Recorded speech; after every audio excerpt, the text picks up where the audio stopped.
यशोदनन्दन Vraj जनरञ्जन यशोदनन्दन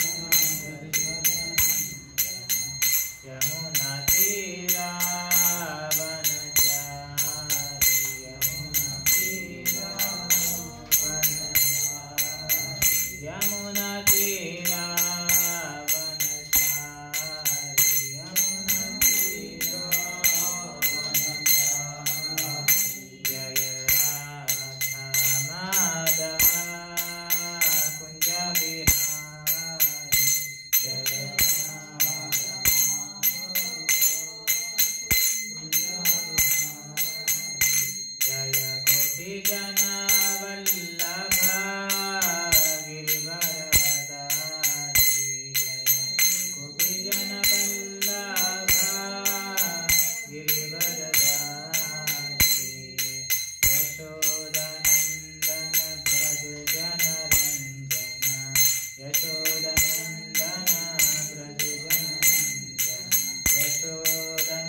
Krishna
कलियुग पावन हरिनाम संकीर्तन महायज्ञ की जय। हरे कृष्ण।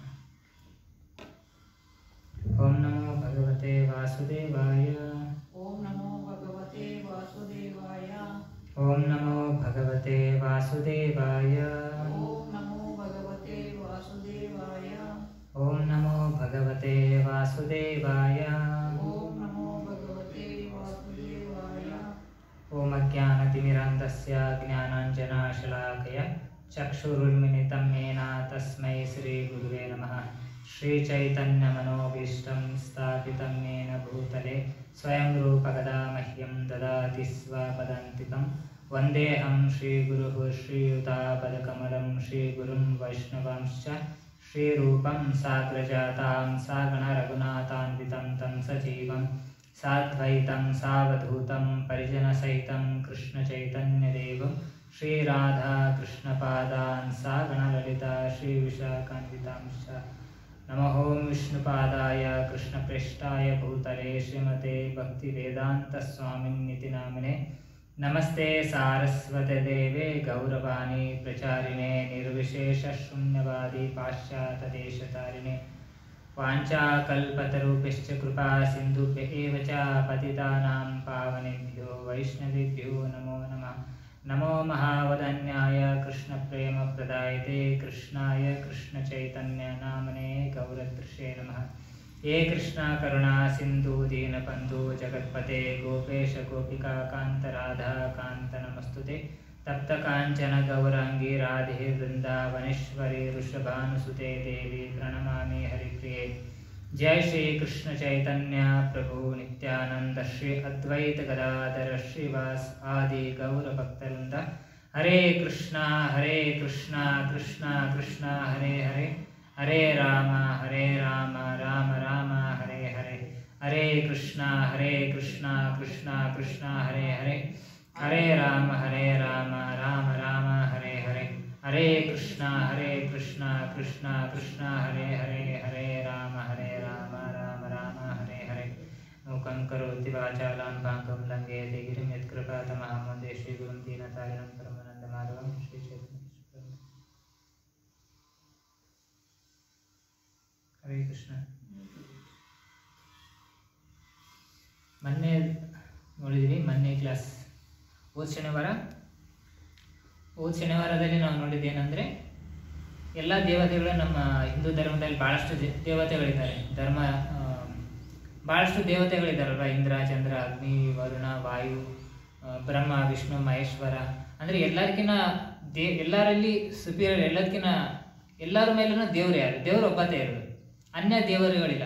ವಾಸ್ತವದಲ್ಲಿ ದೇವ್ರು ಇರತ್ತೆ ಒಬ್ಬದೇ ಅಲ್ವಾ. ದೇವ್ರನಲ್ಲಿ ಕಾಂಪಿಟೇಷನ್ ಆಗೋದಿಲ್ಲ, ಇವರು ದೇವ್ರೆ ಅವರು ದೇವ್ರೆ ಇವರು ದೇವ್ರೆ ಎಲ್ಲರೂ ದೇವ್ರೆ ಅಂತೇಳಿ. ಯಾಕಂದರೆ ಹಂಗಾದ್ರೆ ಏನಾಗುತ್ತೆ, ಕಾಂಪಿಟೇಷನ್ ಆಗ್ಬಿಡುತ್ತೆ. ಓ ನಾನು ಇವ್ರ ಭಕ್ತ, ನಾನು ಅವ್ರ ಭಕ್ತ, ನಿನ್ನ ದೇವ್ರಕಿನ್ನ ನಮ್ಮ ದೇವರು ಹೆಚ್ಚು, ನಿಮ್ಮ ದೇವ್ರಕಿನ್ನ ನಮ್ಮ ದೇವರು ಪವರ್ಫುಲ್ಲು ಶಕ್ತಿವಂತರು ಅಂತ. ದೇವ್ರು ಇರೋದೊಬ್ಬರೇ, ಪ್ರಪಂಚ ಒಂದೇ, ಅನಂತ ಕೋಟಿ ಬ್ರಹ್ಮಾಂಡಕ್ಕೆ ಸೃಷ್ಟಿಕರ್ತ ಒಬ್ಬತ್ತೇ ದೇವರು. ಏಕಂ ಈಶ್ವರ, ಒಂದೇ ಭಗವಂತ, ದ್ವಿತೀಯ ನಾಸ್ತಿ. ಅಂದರೆ ಭಗವಂತ ಇರೋದು ಒಬ್ಬತ್ತೇ, ಮತ್ತು ಬೇರೆ ಬೇರೆ ಯಾವುದಿಲ್ಲ. ಅಥವಾ ಭಗವಂತ ಒಬ್ಬತ್ತೇ, ಎಲ್ಲ ಇಡೀ ಪ್ರಪಂಚಕ್ಕೂ ಒಡೆಯ ಒಬ್ಬತ್ತೇ ಭಗವಂತ. ಸೊ ಆ ದೇವರು ಯಾರು ಅನ್ನೋದನ್ನ ಇದರಲ್ಲಿ ನಾವು ಚರ್ಚೆ ಮಾಡಿದ್ವಿ. ನಮ್ಮ 333 ಕೋಟಿ ದೇವತೆಗಳು ನಮ್ಮ ಹಿಂದೂ ಧರ್ಮದಲ್ಲಿ ಇದ್ದಾರೆ. ಎಲ್ರೂ ದೇವತೆಗಳು ದೇವರು ಅಂತ ಹೇಳೋಕ್ಕಾಗಲ್ಲ. ಆ ದೇವತೆಗಳೇ ದೇವರು ದೇವರೇ ಅನ್ನೋದನ್ನು ನಾವು ಚರ್ಚೆನಲ್ಲಿ ನೋಡಿದ್ವಿ. ಯಾವ ಥರ ಬ್ರಹ್ಮ ಶಿವ ಅಂತ ಮಹಾನ್ ದೇವತೆಗಳು ಕೂಡ ಭಗವಾನ್ ಕೃಷ್ಣನ ಭಕ್ತರು, ಮತ್ತು ಅವರು ಭಗವಂತನ ಆರಾಧನೆ ಮಾಡೋದಕ್ಕೆ ಹೇಳ್ತಾರೆ. ಲಾಸ್ಟ್ ಟೈಮ್ ನೋಡಿದ್ರೆ ಬ್ರಹ್ಮದೇವರು ಏನು ಹೇಳ್ತಾರೆ? ಈಶ್ವರ ಪರಮ ಕೃಷ್ಣ ಸಚ್ಚಿತ್ ಆನಂದ ವಿಗ್ರಹ ಅನಾದಿರ್ ಗೋವಿಂದ ಸರ್ವಕಾರಣ ಕಾರಣ ಶಾಸ್ತ್ರದಲ್ಲಿ. ಅಂದರೆ ಆದಿರ್ ಗೋವಿಂದ. ಈಶ್ವರ ಯಾರು? ಈಶ್ವರ ಅಂದರೆ ಭಗವಂತ, ಕಂಟ್ರೋಲರು, ಅಂದರೆ ಒಡೆಯ ಎಲ್ಲದಕ್ಕೂ. ಈಶ್ವರ ಪರಮ ಅಂದರೆ ಫಸ್ಟ್ನೇ ಪರ್ಸನ್. ಕೃಷ್ಣ ಯಾರಾದ್ರು? ಕೃಷ್ಣ ಸಚ್ಚಿತ್ ಆನಂದ, ಭಗವಂತನ ಸೇರಿರೋದು ಸಚ್ಚಿತ್ ಆನಂದವಾಗಿದೆ. ಸರ್ವ ಕಾರಣ, ಎಲ್ಲ ಕಾರಣಗಳಿಗೂ ಕಾರಣ, ಎಲ್ಲ ಲೋಕಗಳಿಗೂ, ಎಲ್ಲ ದೇವತೆಗಳಿಗೂ. ಅದು ನಾವು ಮುಂದೆ ಭಗವದ್ಗೀತೆನಲ್ಲಿ ಬರುತ್ತೆ, ಮುಂದೆ ನೋಡ್ತೀವಿ ನಾವು ಅಲ್ವಾ. ಎಲ್ಲರಿಗೂ ದೇವತೆಗಳಿಗೂ ಕೂಡ ಭಗವಂತನೇ ಕಾರಣ. ಸೊ ಎಲ್ಲ ಲೋಕಗಳಿಗೂ ಒಡೆಯ ಭಗವಂತನೇ. ಭೋಕ್ತಾರಾಮ್ ಯಜ್ಞ ತಪಸಾಂ ಸರ್ವಲೋಕ ಮಹೇಶ್ವರ ಸುಹೃದಂ ಸರ್ವಭೂತಾನಾಂ ಜ್ಞಾತ್ವಾ ಮಾಂ ಶಾಂತಿ ಮುಚ್ಚತಿ. ಭಗವದ್ಗೀತೆನಲ್ಲಿ ನಾವು 5ನೇ ಇದರಲ್ಲಿ ನಾವು ನೋಡಿದ್ವಿ. ಸೊ ಇದು ಓದು ಸತರದಲ್ಲಿ ಓದು ವಾರದ ಇದರಲ್ಲಿ ಅಂದರೆ ಎಲ್ಲ ಭೋಕ್ತಾ ಅಂದರೆ ಇದು ಭೋಗಿಸುವವನು. ಭೋಕ್ತಾರಂ ಯಜ್ಞ, ಎಲ್ಲ ಯಜ್ಞ ಮತ್ತು ತಪಸ್ಸುಗಳ ಭೋಕ್ತಾರ ಭಗವಂತ ಕೃಷ್ಣ. ಭೋಕ್ತಾರ ಮತ್ತು ಸರ್ವಲೋಕ ಮಹೇಶ್ವರಂ, ಎಲ್ಲ ಲೋಕಗಳಿಗೂ ಮತ್ತು ಎಲ್ಲ ದೇವಾನ್ ದೇವತೆಗಳು ಅಂದರೆ 333 ಕೋಟಿ ದೇವತೆಗಳು ಕೂಡ ಕೃಷ್ಣ ಒಡೆಯ. ಆಮೇಲೆ ಎಲ್ಲ ಸೂರ್ಯದಂ ಸರ್ವಭೂತನ್, ಎಲ್ಲ ಜೀವಿಗಳಿಗೂ ಹಿತಕಾರಿನೂ ಭಗವಾನ್ ಕೃಷ್ಣನೇ, ಸೂರ್ಯದ ಅಂದರೆ ಬೆಸ್ಟ್ ಫ್ರೆಂಡನು ಭಗವಾನ್ ಕೃಷ್ಣನೇ ಅಲ್ವಾ. ಎಲ್ಲರನ್ನು ಹಿತವನ್ನು ಬಯಸೋದು ಭಗವಂತನೇ, ಅವರೆಲ್ಲರಿಗೂ ಒಳ್ಳೆ ಗೆಳೆಯಾಗಿನೂ ಭಗವಂತ ಇದ್ದಾನೆ. ಇದನ್ನು ಯಾರು ತಿಳ್ಕೊಳ್ತಾರೋ ಅವ್ರು ನಿಜವಾದ ಶಾಂತಿಯನ್ನು ಪಡ್ಕೊಳ್ತಾರೆ. ಆ ಥರ ಆರಾಧನಾ ಸರ್ವೇಶಂ ವಿಷ್ಣು ಆರಾಧನಂ ಪರಂ, ಎಲ್ಲ ಆರಾಧನೆ ಯಾರಿನಲ್ಲಿ ಆರಾಧನೆ ಅಂದರೆ ಭಜನೆ ಪೂಜೆ ಮಾಡೋದು, ಪೂಜೆ ಮಾಡೋದು. ಯಾರು ಮೊದಲು ಯಾರನ್ನ ಪೂಜೆ ಮಾಡಬೇಕು ಅಂತ ಕೇಳಿದ್ರೆ ವಿಷ್ಣುವನ್ನ ಆರಾಧನಂ ಪರಂ, ಫಸ್ಟಿಗೆ ಭಗವಾನ್ ವಿಷ್ಣುವನ್ನು ಪೂಜೆನೆ ಮಾಡಬೇಕು. ವಿಷ್ಣುವನ್ನೇ ಪೂಜೆ ಮಾಡೋಕ್ಕೆ ಅರ್ಹ ಇರೋದು, ಯಾಕಂದ್ರೆ ಅವರೇ ಎಲ್ಲ ದೇವತೆಗಳಿಗೂ ಒಡೆಯ ಅಂದರೆ ಅವರೇ ಅಂತ ಶಿವಜಿನೂ ಹೇಳ್ತಾರೆ ಮದರ್ ಪಾರ್ವತಿಗೆ.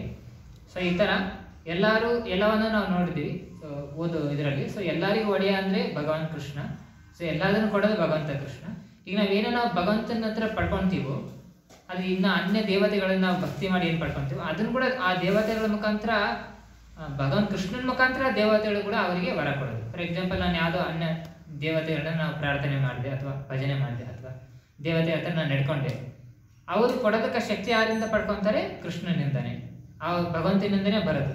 ಅದನ್ನು ಅದಕ್ಕೆ ಭಗವದ್ಗೀತೆನಲ್ಲಿ ಅದು ಮುಂದೆ ಭಗವಂತ ಅದರಲ್ಲಿ ತಿಳಿಸ್ಕೊಡ್ತಾನೆ. ಯಾವ ಥರ ದೇವತೆಗಳನ್ನು ಯಾರು ಪೂಜೆ ಮಾಡ್ತಾರೋ ಅವು ಕ್ಷಣಿಕವಾಗಿರೋಂಥ ಫಲ ಅವ್ರು ಕೊಡೋದುಗಳು, ಟೆಂಪರವರಿ, ಯಾವುದು ಶಾಶ್ವತವಾಗಿರಲ್ಲ. ಬಟ್ ಭಗವಂತ ಮಾತ್ರ ಶಾಶ್ವತವಾಗಿರೋಂಥ ಫಲ ಕೊಡೋಕೆ ಸಾಧ್ಯ. ಭಗವಂತ ಮುಕ್ತಿದಾತ ಅಂದ್ರೆ ಮುಕ್ತಿ ಕೊಡೋದು ಕೃಷ್ಣ ಮಾತ್ರ, ಅನ್ಯ ದೇವತೆಗಳು ಯಾರು ಮುಕ್ತಿ ಕೊಡೋಕ್ಕಾಗೋದಿಲ್ಲ. ಅದನ್ನು ಲಾಸ್ಟ್ ಇದರಲ್ಲಿ ನಾವು ನೋಡಿದ್ವಿ. ಸೊ ಈ ಥರ ಇವೆಲ್ಲಕ್ಕೂ ಒಡೆಯ ಅಂತಂದರೆ ಕೃಷ್ಣ, ಎಲ್ಲ ದೇವತೆಗಳು ಒಡೆಯ ಅಂದರೆ ಕೃಷ್ಣ, ಎಲ್ಲರಿಗೂ ಬಾಸ್ ಅಂದ್ರೆ ಕೃಷ್ಣ. ಸೊ ಆದರೆ ಅದು ಭಗವಂತನ ಭಕ್ತಿ ಮಾಡೋದ್ರಿಂದ ನಮಗೆ ಮುಕ್ತಿ ಬೇಕಂದ್ರೂ ಕೃಷ್ಣನ ಚರಣಗೆ ಹೋಗ್ಬೇಕು. ನಮಗೇನೇ ಬೇಕಂದ್ರೂ, ನಮಗೆ ಭೌತಿಕ ಇಚ್ಛೆ ಇದ್ರೆ ಏನೇ ಇದ್ರೂ ಭಗವಂತನ ಕೃಷ್ಣನೇ ಆರಾಧನೆ ಮಾಡಿ ಅಂತ ಎಲ್ಲ ವೇದೋಪನಿಷತ್ತು ಎಲ್ಲ ಶಾಸ್ತ್ರಗಳು ಅದನ್ನೇ ತಿಳಿಸುತ್ತೆ. ಅದೇ ನಾವು ಓದು ಶನಿವಾರದಲ್ಲಿ ನಾವು ಚರ್ಚೆಯಲ್ಲಿ ನಾವು ನೋಡಿದ್ವಿ. ಸೊ ಎಲ್ಲ ದೇವತೆಗಳಿಗೂ ಒಡೆಯ ಅಂದರೆ ಕೃಷ್ಣನ ಭಕ್ತಿ ಮಾಡದೆ ಪರಮಶ್ರೇಷ್ಠೋತ್ತಮ. ಯಾಕಂದ್ರೆ ನಿಜವಾದ ಬಾಸ್ ಅಂದ್ರೆ ಯಾರು? ಕೃಷ್ಣ. ಆದರೆ ಜೀವಿ ಭ್ರಮಿತವಾಗಿ ಭ್ರಮೆ ಒಳಪಟ್ಟಿರೋದ್ರಿಂದ ಜೀವಿ ಏನು ಅನ್ಕೊಂತಾನೆ? ನಾನೇ ಬಾಸ್ ಅಂದ್ರೆ ನಾನೇ ಒಡೆಯ ಎಲ್ಲದಕ್ಕೂ ಅಂತ ಅನ್ಕೊಂತಾನೆ. ಬಟ್ ಎಲ್ಲಾದ್ರೂ ಮಾಡಿಸ್ತಾ ಇರೋದು ಪ್ರಕೃತಿ ಕ್ರಿಯಮಾಣನೆ ಗುಣೈ ಕರ್ಮಾಣಿ ಸರ್ವಶ ಅಹಂಕಾರ ವಿಮೂಢ ಆತ್ಮ ಕರ್ತ ಅಹಂ ಇತಿ ಮನದಿ. ನಾನು ಭೌತಿಕ 3 ಗುಣಗಳ ಪ್ರಭಾವಕ್ಕೆ ಒಳಪಟ್ಟಿದ್ದೀನಿ. ಬಟ್ ಎಲ್ಲ ಕರ್ತ ಭರ್ತ ಅನ್ನೋದು ಎಲ್ಲ ತ್ರಿಗುಣಗಳೇ, ಭಗವಂತನ ಬಹಿರಂಗ ಶಕ್ತಿ ಆಗಿರೋಂಥ ಮಾಯಾಶಕ್ತಿ ಪ್ರಕೃತಿನೇ ಮಾಡಿಸ್ತಾ ಇದೆ. ಆದರೆ ನಾನು ಮಾಡ್ತಾ ಇದ್ದೀನಿ ಅಂತ ನಾವು ಅಹಂಕಾರದಿಂದ ಅನ್ಕೊಂತೀವಿ. ಇದು ನಮ್ಮ ಕೇವಲ ಅಹಂಕಾರ ಮಾತ್ರ ಅಂತ ಭಗವಂತ ಹೇಳ್ತಾನೆ. ಎಲ್ಲ ತ್ರಿಗುಣಗಳೇ ಭೌತಿಕವಾದಂಥ ಭಗವಂತನ ಪ್ರಕೃತಿ ಏನಿದೆಯಲ್ಲ ಅದುವೇ ಪ್ರಕೃತಿಯ 3 ಗುಣಗಳೇ ಸತ್ವ ರಜ ತಮ ಗುಣಗಳು. ನಾವು ಲಾಸ್ಟ್ ಟೈಮ್ ಚರ್ಚೆ ಮಾಡಿದ್ವಿ. ಆ ಗುಣಗಳೇ ಪ್ರಭಾವಕ್ಕೆ ಒಳಪಟ್ಟು ಆ ಗುಣಗಳೇ ನಮ್ಮನ್ನು ಮಾಡಿಸ್ತಾ ಇದ್ದಾವೆ ಎಲ್ಲ ಕಾರ್ಯಕಲಾಪ, ನಾವೇನು ಮಾಡ್ತಾ ಇಲ್ಲ. ಆದ್ರಿಂದ ನಾವು ಕರ್ತ ಅಹಂ ಇತಿ ಮನ್ಯತೆ ಅನ್ಕೊಳ್ಳೋದು ನಮ್ಮ ಅಹಂಕಾರದಿಂದ ನಾನೇ ಕರ್ತ ಅಂದ್ರೆ ನಾನೇ ಎಲ್ಲ ಮಾಡ್ತಾ ಇರೋದು ಅಂತ ನಾವು ಅನ್ಕೊಂತೀವಿ. ಸೊ ವಾಸ್ತವದಲ್ಲಿ ಭಗವಂತನ ಪ್ರಕೃತಿ ಮಾಡಿಸ್ತಾ ಇದೆ ಎಲ್ಲ 3 ಗುಣಗಳು ಅಂತೇಳಿ. ಸೊ ಇದನ್ನ ನಾವು ಲಾಸ್ಟ್ ಹತ್ತಿರದಲ್ಲಿ ಚರ್ಚೆ ಮಾಡಿದ್ವಿ. ಸೊ ಇವತ್ತಿನ ಚರ್ಚೆನಲ್ಲಿ ಏನಂತ ಹೇಳಿದ್ರೆ, ಸೊ ಭಗವಂತ ನಮ್ಮ ಜೀವನದ ಉತ್ತೀರ್ಣತೆ, perfection of life, goal of life ಅಂದ್ರೆ ಏನು, ನಮ್ಮ ಜೀವನದ ಸಫಲತೆ ಅಂದ್ರೆ ಏನು, ಅದನ್ನ ಈ ಇದರಲ್ಲಿ ನಾವು ಚರ್ಚೆ ಮಾಡೋಣ. ಒಂದು ನಿಮಿಷ.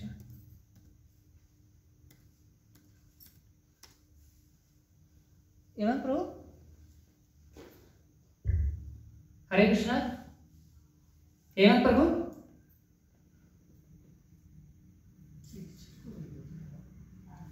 प्रभु थोड़ा मच्छर के बच्चे लगाए, थोड़ा इसको रिकॉर्डिंग थोड़ा ये कर, कुछ हो रहा है क्या इसका? नॉर्मल हो रहा है, ठीक. ಅದೇ ಥರನೇ ಸ್ಕ್ರೀನ್ ಕಾಣ್ತಿದೆಯಲ್ಲ. ಸೊ ನಾವು ಇದರಲ್ಲಿ ನೋಡಿದ್ವಿ ಯಾವ ಥರ ನಾವು ನಾವೇ ಎಲ್ಲವನ್ನ ಮಾಡ್ತೀವಿ ಅಂತ ನೋಡ್ಕೊಂಡಿವಿ, ಮತ್ತು ಎಲ್ಲ ದೇವತೆಗಳು ಯಾರು ಒಡೆಯ ಅನ್ನೋದನ್ನ ನಾವು ನೋಡಿದ್ವಿ ಓದಿಸಿದ್ರಲ್ಲಿ. ಇವತ್ತಿನ ನಮ್ಮ ಜೀವನದ ಸಫಲತೆ, ನಮ್ಮ ಜೀವನದಲ್ಲಿ ಸಫಲತೆಯನ್ನ ನಾವು ಹೆಂಗೆ ಪಡ್ಕೊಳ್ಳೋದು, perfection of life ultimate perfection, ಜೀವನದ ಪರಿಪೂರ್ಣತೆಯಾದಂಥ ಅಂತಿಮವಾದಂಥ ಸಫಲತೆಯನ್ನು ನಾವು ಹೆಂಗೆ ಪಡ್ಕೊಳ್ಳೋದು ಅಂತೇಳಿ ನೋಡೋಣ.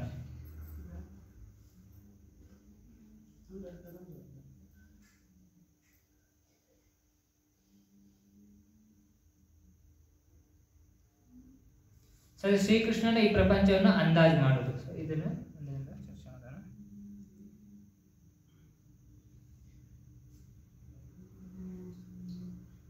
ಸೊ ಇದು ಭಗವದ್ಗೀತಾ ಸತ್ರವನ್ನು ನಾವು ಜೀವನ ಬೆಳೆಸಿ ಶ್ರೀ ಭಕ್ತಿವೇದಾಂತ ಸ್ವಾಮಿ ಶ್ರೀಲ ಪ್ರಭುಪಾದರಿಗೆ ನಾವು ಅರ್ಪಣೆ ಮಾಡ್ತೀವಿ. ಸೊ ಅವ್ರ ಕೃಪೆಯಿಂದ ನಾವು ಲಾಸ್ಟ್ ಟೈಮ್ ಚರ್ಚೆ ಮಾಡಿದ್ವಿ ಯಾವ ಥರ ಅವರು ಇದನ್ನು ದಿವ್ಯವಾದಂಥ ಜ್ಞಾನ ಯಥಾರೂಪವನ್ನು ಇಡೀ ಪ್ರಪಂಚದಂಥ ಭಗವದ್ಗೀತೆಯನ್ನು ಕೊಟ್ಟು ಅವರು ಜನಗಳಿಗೆಲ್ಲ ಎಷ್ಟೊಂದು ಜನಗಳಿಗೆ ಭಕ್ತರಾಗಿ ಮಾಡಿದರು. ಸೊ ಇದು ಜೀವನದ ಲಕ್ಷ್ಯ. ವಾಸ್ತವದಲ್ಲಿ ಮನುಷ್ಯ ಜೀವನದ ಸಫಲತೆಯನ್ನು ಪಡ್ಕೊಳ್ಳೋದ್ರಿಂದ ನಾವು ಯಾವ ಥರ ಅಂತ ಹೇಳಿದ್ರೆ ಸಂಸಾರದಲ್ಲಿ ಅಂಧ ಲೋಕ ಇದು. ಸೊ ಈಗ ನಾವು ಕತ್ಲು ಕೋಣೆನಲ್ಲಿದ್ದರೆ ಅಥವಾ ನಾವು ಕಾಡಿನಲ್ಲಿ ದಟ್ಟವಾಗಿರೋಂಥ ಅರಣ್ಯ ಕಾಡಿನಲ್ಲಿದ್ದರೆ ನಮಗೆ ಯಾವ ಥರ ಹೋಗ್ಬೇಕು ಅನ್ನೋದು ನಮಗೆ ಗೊತ್ತಾಗೋದಿಲ್ಲ. ನಾನು ಯಾವ ದಾರಿಗೆ ಹೋಗ್ಬೇಕು, ಯಾವುದು ದಾರಿ ಇದೆ ನಮಗೆ ಹೋಗೋದಕ್ಕೆ ಈ ದಟ್ಟವಾದ ಅರಣ್ಯದಿಂದ ಅಂತೇಳಿ. ಅದೇ ಥರ ಈ ಸಂಸಾರ ಅನ್ನೋದು ಒಂದು ದಟ್ಟವಾದ ಅರಣ್ಯ ಇದ್ದಂಗೆ. ಸೊ ಈ ಅರಣ್ಯದಿಂದ ನಾವು ಹೊರಗಡೆ ಹೋಗ್ಬೇಕಂದ್ರೆ ಟಾರ್ಚ್ ಬೇಕು, ಲೈಟ್ ಬೇಕು, ಅಥವಾ ಸೂರ್ಯನ ಬೆಳಕಾಗಬೇಕು. ಅದೇ ಥರನೇ ಶಾಸ್ತ್ರಗಳು ಅನ್ನೋದು ಭಗವಂತನ ಸೂರ್ಯನ ಬೆಳಕಿದ್ದಂಗೆ, ಅದೇ ಟಾರ್ಚ್ ಇದ್ದಂಗೆ, ಇದು ಬೆಳಕಿದ್ದಂಗೆ. ಸೊ ಇದ್ರ ಮುಖಾಂತರ ನಾವು ಎಲ್ಲ ಭಗವಂತನ ಕೃಪೆಯಿಂದ ನಾವು ಈ ದುಃಖಮಯ ಪರಿಸ್ಥಿತಿಯಿಂದ ಅಂಧಕಾರ ಅಂದ್ರೆ ಜನರಲಿ ಅಜ್ಞಾನ ಅಂತೇಳಿ. ಇನ್ನೊಂದು ದೃಷ್ಟಿಕೋನದಲ್ಲಿ ಅಂಧಕಾರ ಒಂದು ಅಜ್ಞಾನ. ಒಬ್ಬ ವ್ಯಕ್ತಿಗೆ ಅಜ್ಞಾನ ಇದ್ರೆ ಆತ ಅಂಧಕಾರದಲ್ಲಿ ಇದ್ದಾಗೆ ಲೆಕ್ಕ ಅಲ್ವಾ. ಅಜ್ಞಾನದಿಂದ ಯಾತಕ್ಕಾಗಿ ಆ ಅಜ್ಞಾನದಿಂದ ತಾನು ಮಾಡುವಂತ ಕಾರ್ಯಕಲಾಪಗಳು ಒಳ್ಳೇದ ಕೆಟ್ಟದ, ಅದು ಪಾಪ ಕಾರ್ಯನ ಪುಣ್ಯ ಕಾರ್ಯನ ಅಂತೇಳಿ ತಿಳಿದನ್ನ ಮಾಡ್ತಾ ಇದ್ರೆ ಆ ವ್ಯಕ್ತಿ ಅಜ್ಞಾನದಲ್ಲಿ ಅಂಧಕಾರದಲ್ಲಿ ಇರೋ ತರನೇ. ಒಂದು ದೃಷ್ಟಿಕೋನದಿಂದ ಅಜ್ಞಾನ ಅಂದ್ರೆ ಜ್ಞಾನ ಇಲ್ಲ, ಅಂಧಕಾರ ಅಂದ್ರೆ ಕತ್ಲು. ಆದ್ರೆ ಯಾವಾಗ ಜ್ಞಾನ ದೀಪೇನ ಭಾಷಿಸೆ, ಭಗವದ್ಗೀತೆಯಲ್ಲಿ ಕೃಷ್ಣ ಹೇಳ್ತಾನೆ, ಯಾರು ನನ್ನ ಭಕ್ತಿ ಮಾಡ್ತಾರೋ ಅವರಿಗೆ ನಾನು ಜ್ಞಾನವನ್ನ ಕೊಡ್ತೀನಿ ಅಂತೇಳಿ. ಅದಕ್ಕೆ ಜ್ಞಾನ ಅಂಧಕಾರ ಅನ್ನುವಂತಹ ಈ ದಟ್ಟವಾದ ಅರಣ್ಯದಲ್ಲಿ ಅಥವಾ ಈ ಭೌತಿಕ ಸಂಸಾರದಲ್ಲಿ ನಾವಿದ್ದೀವಿ. ಸೊ ಅದು ಭಗವದ್ಗೀತೆ ಅನ್ನೋಂಥ ಶಾಸ್ತ್ರವನ್ನ ಯಥಾರೂಪವಾಗಿ ಪ್ರಭುಪಾದರು ಕೊಟ್ಟರು. ಅದ್ರ ಮುಖಾಂತರ ಎಷ್ಟೋ ಜನ ಜ್ಞಾನವನ್ನು ಪಡ್ಕೊಂಡು ಈ ಅಂಧಕಾರವಾಗಿರುವಂಥ ಪರಿಸ್ಥಿತಿಯಿಂದ ಅವರು ಹೊರಗಡೆ ಬಂದರು. ಈ ದುಃಖಮಯವಾದ ಪರಿಸ್ಥಿತಿಯಿಂದ ಅವರು ಹೊರಗಡೆ ಭಗವಂತನ ಭಕ್ತಿಯನ್ನು ಸ್ವೀಕರಿಸಿದರು. ಅದು ಸರಿಯಾದ ಪಥ, ರೈಟ್ ಪಾತ್. ಅದಕ್ಕೆ ಸಂಸಾರದಲ್ಲಿ ಸರಿಯಾದ ಪಥ, ಪರ್ಫೆಕ್ಷನ್ ಆಫ್ ಲೈಫ್ ಹೆಂಗ್ ಪಡ್ಕೊಳೋದಂದ್ರೆ ಸರಿಯಾದ ಮಾರ್ಗ, ಸರಿಯಾದ ಗತಿ. ಅಂದ್ರೆ ಗತಿ ಭರ್ತ ಪ್ರಭು ಸಾಕ್ಷಿ ನಿವಾಸ ಸ್ಥಾನಂ ನಿಧಾನಂ ಸುಹೃದಂ, ಎಲ್ಲದೂ ಯಾವುದು ಭಗವಾನ್ ಕೃಷ್ಣ. ಸೊ ಅದಕ್ಕೆ ಗತಿ ಅಂದ್ರೆ goal of life, perfection of life ಅಲ್ವಾ. ಅಂತ್ಯ ನಾರಾಯಣ ಸ್ಮೃತಿ, ಅಂತ್ಯ ಅಂದ್ರೆ ಫೈನಲ್, ಅಂತ್ಯಕಾಲೇಶ ಮಾವೇನ್ ಸ್ಮರಣ ಮುಕ್ತ ಕಲೇವರಂ, ಭಗವದ್ಗೀತೆಯಲ್ಲಿ ಕೃಷ್ಣ ಹೇಳ್ತಾನೆ. ಅದಕ್ಕೆ ಗತಿ ಅಂದ್ರೆ ಪರ್ಫೆಕ್ಷನ್ ಆಫ್ ಲೈಫ್ ಅಂದ್ರೆ ಜೀವನದ ಲಕ್ಷ್ಯ, ಜೀವನದ ಪರಿಪೂರ್ಣತೆ, ಮನುಷ್ಯ ಜನ್ಮದ ಪರಿಪೂರ್ಣತೆ ಅಂದ್ರೇನೆ ನಾವು ಏನ್ ತಿಳ್ಕೋಬೇಕು, ನಮ್ಮ ಜೀವನದಲ್ಲಿ ಶಾಶ್ವತವಾಗಿರಂತ ಜೀವನವನ್ನ ಪಡ್ಕೊಳೋದು. ಈ ದುಃಖಮಯ ಸಂಸಾರವನ್ನ ಮುಗಿಸ್ಕೊಂಡು ಶಾಶ್ವತ ಜೀವನ, ಅದು ಪರ್ಫೆಕ್ಷನ್ ಆಫ್ ಲೈಫ್. ಇಲ್ಲದೆ ಹೋದ್ರೆ ನಾವು ನಿಜವಾಗ್ಲೂ ಪರ್ಫೆಕ್ಷನ್ ಆಫ್ ಜೀವನದ ಪರಿಪೂರ್ಣತೆಯನ್ನ ನಾವು ಮಾಡ್ಕೊಂಡಿಲ್ಲ ಅಂತೇಳಿ. ಅಂದ್ರೆ ನಮ್ಮ ಜೀವನದಲ್ಲಿ ನಾವು ಸಫಲತೆಯನ್ನ ನಾವು ಪಡ್ಕೊಂಡಿಲ್ಲ ಅಂತೇಳಿ ಅಲ್ವಾ. ಈಗ ಕೆಲವರು ಹೇಳ್ತಾರೆ, ನಾನು ಚೆನ್ನಾಗಿ ದುಡ್ಡು ಮಾಡಿದೆ, ಆಸ್ತಿ ಅಂತಸ್ತು ಸಂಪತ್ತು ಮಾಡಿದೆ, ಅದ್ ಜೀವನದಲ್ಲಿ ಸಫಲತೆ ಪಡ್ಕೊಂಡಿದ್ದೀನಿ. ಇಲ್ಲ, ಅವ್ರು ಮತ್ತೆ ಅವ್ರ ಸರ್ಕಲ್ ನಲ್ಲಿ ಇದ್ದೇ ಇದ್ದಾರೆ. ಜನ್ಮ ಮೃತ್ಯು ಸರ್ಕಲ್ ನಿಂದ ಹೊರಗಡೆ ಎಲ್ಲಿವರೆಗೆ ಹೋಗೋದಿಲ್ಲೋ ಅಲ್ಲಿವರೆಗೆ ನಾವು ರನ್ನಿಂಗ್ ರೇಸ್ ಇದ್ದೇ ಇರುತ್ತೆ ಅಲ್ವಾ. ನಮ್ಮ ಕರ್ಮಾನುಸಾರಿ ಮತ್ತೆ ಪ್ರಾರಬ್ಧ ಕರ್ಮಾನುಸಾರಿ ಮತ್ತೆ ಪಾಪ ಪುಣ್ಯ ಕರ್ಮ ಅನ್ನೋದು ಮಾಡ್ತೀವಿ. ಆ ಕರ್ಮವನ್ನ ಭೋಗಿಸೋದಕ್ಕೆ, ಪಾಪ ಅಥವಾ ಪುಣ್ಯ ಆ ಕರ್ಮನ ಭೋಗಿಸೋದಕ್ಕೆ ಮತ್ತೊಂದು ಶರೀರವನ್ನ ತಗೊಂತೀವಿ. ಮತ್ತೆ ಒಂದು ಜನ್ಮ ಬರುತ್ತೆ, ಮತ್ತೆ ಮೃತ್ಯು ಬರುತ್ತೆ, ಮತ್ತೆ ಜನ್ಮ ಬರುತ್ತೆ. ಈ ತರ ಕಾಲಚಕ್ರದಲ್ಲಿ ಚಕ್ರದಲ್ಲಿ ಹೋಗ್ತಾನೆ ಇದೀವಿ ಅನಂತ ಜನ್ಮದಿಂದ ಅಲ್ವಾ. ಸೊ ಇದರಿಂದ ಬಿಡುಗಡೆ ಪಡ್ಕೊಂಡು ನಾವು ಅಂತಿಮ ಗೋಲ ಜೀವನದ ಸಫಲತೆಯನ್ನು ಪಡ್ಕೊಳೋದೇ ಜೀವನದ ಮನುಷ್ಯ ಜನ್ಮದ ಲಕ್ಷ್ಯ. ಸೊ ಇದು ಬಹಳ ಮುಖ್ಯವಾಗಿರುವಂತ ಜ್ಞಾನ ಅಂತೇಳಿ. ಸೊ ಇದನ್ನ ಭಗವದ್ಗೀತೆ ಮುಖಾಂತರ, ಶಾಸ್ತ್ರದ ಮುಖಾಂತರ ಭಗವಂತ ನಮಗೆ ತಿಳಿಸ್ಕೊಡ್ತಾನೆ. ಸೊ ಅದ್ರ ಮುಖಾಂತರ ನಮ್ಮ ಜೀವನವನ್ನ ನಾವು ಸಫಲತೆಯನ್ನ ಮಾಡ್ಕೋಬಹುದು, ನಮ್ಮ ಜೀವನನ ಸಾರ್ಥಕ ಮಾಡ್ಕೋಬಹುದು. ಸೊ ಈ ತರ ಪ್ರಭುಪಾದರ ಕೃಪೆಯಿಂದ ನಾವು ಶಾಸ್ತ್ರದ ಯಥಾರೂಪವನ್ನು ತಿಳ್ಕೊಂಡು ನಾವು ಚೆನ್ನಾಗಿ ನಮ್ಮ ಜೀವನದ ಸಫಲತೆಯನ್ನ ಪಡ್ಕೋಬಹುದು. ಸೊ ಅಂತಿಮ ಪರಿಪೂರ್ಣತೆ, ಅದೇ ನಮ್ಮ ಜೀವನದ ಅಂತಿಮವಾದ ಪರಿಪೂರ್ಣತೆ ಅಂದ್ರೆ ಏನು ಅನ್ನೋದು ಈ ವಿಷಯದ ಚರ್ಚೆ ನಾವು ಇವತ್ತು ಚರ್ಚೆ ಮಾಡುವಂತ ವಿಷಯಗಳು ಇವು. ಮೊದಲನೇದಾಗಿ ಶ್ರೀಕೃಷ್ಣ ಈ ಪ್ರಪಂಚದ ಅಂದಾಜು. ಭಗವಂತ ಈ ಪ್ರಪಂಚದ ಅಂದಾಜು ಅಂದ್ರೆ ಭಗವದ್ಗೀತೆಯಲ್ಲಿ ಕೃಷ್ಣ ಹೇಳ್ತಾನೆ, ಈ ಸಮಸ್ತ ಬ್ರಹ್ಮಾಂಡ ಏನೆಲ್ಲ ನೋಡ್ತಿದ್ವಲ್ಲ, ಇದೆಲ್ಲ ಸಮಸ್ತ ಬ್ರಹ್ಮಾಂಡ ಏಕಾಂಶೇನ ಸ್ಥಿತೋ ಜಗತ್.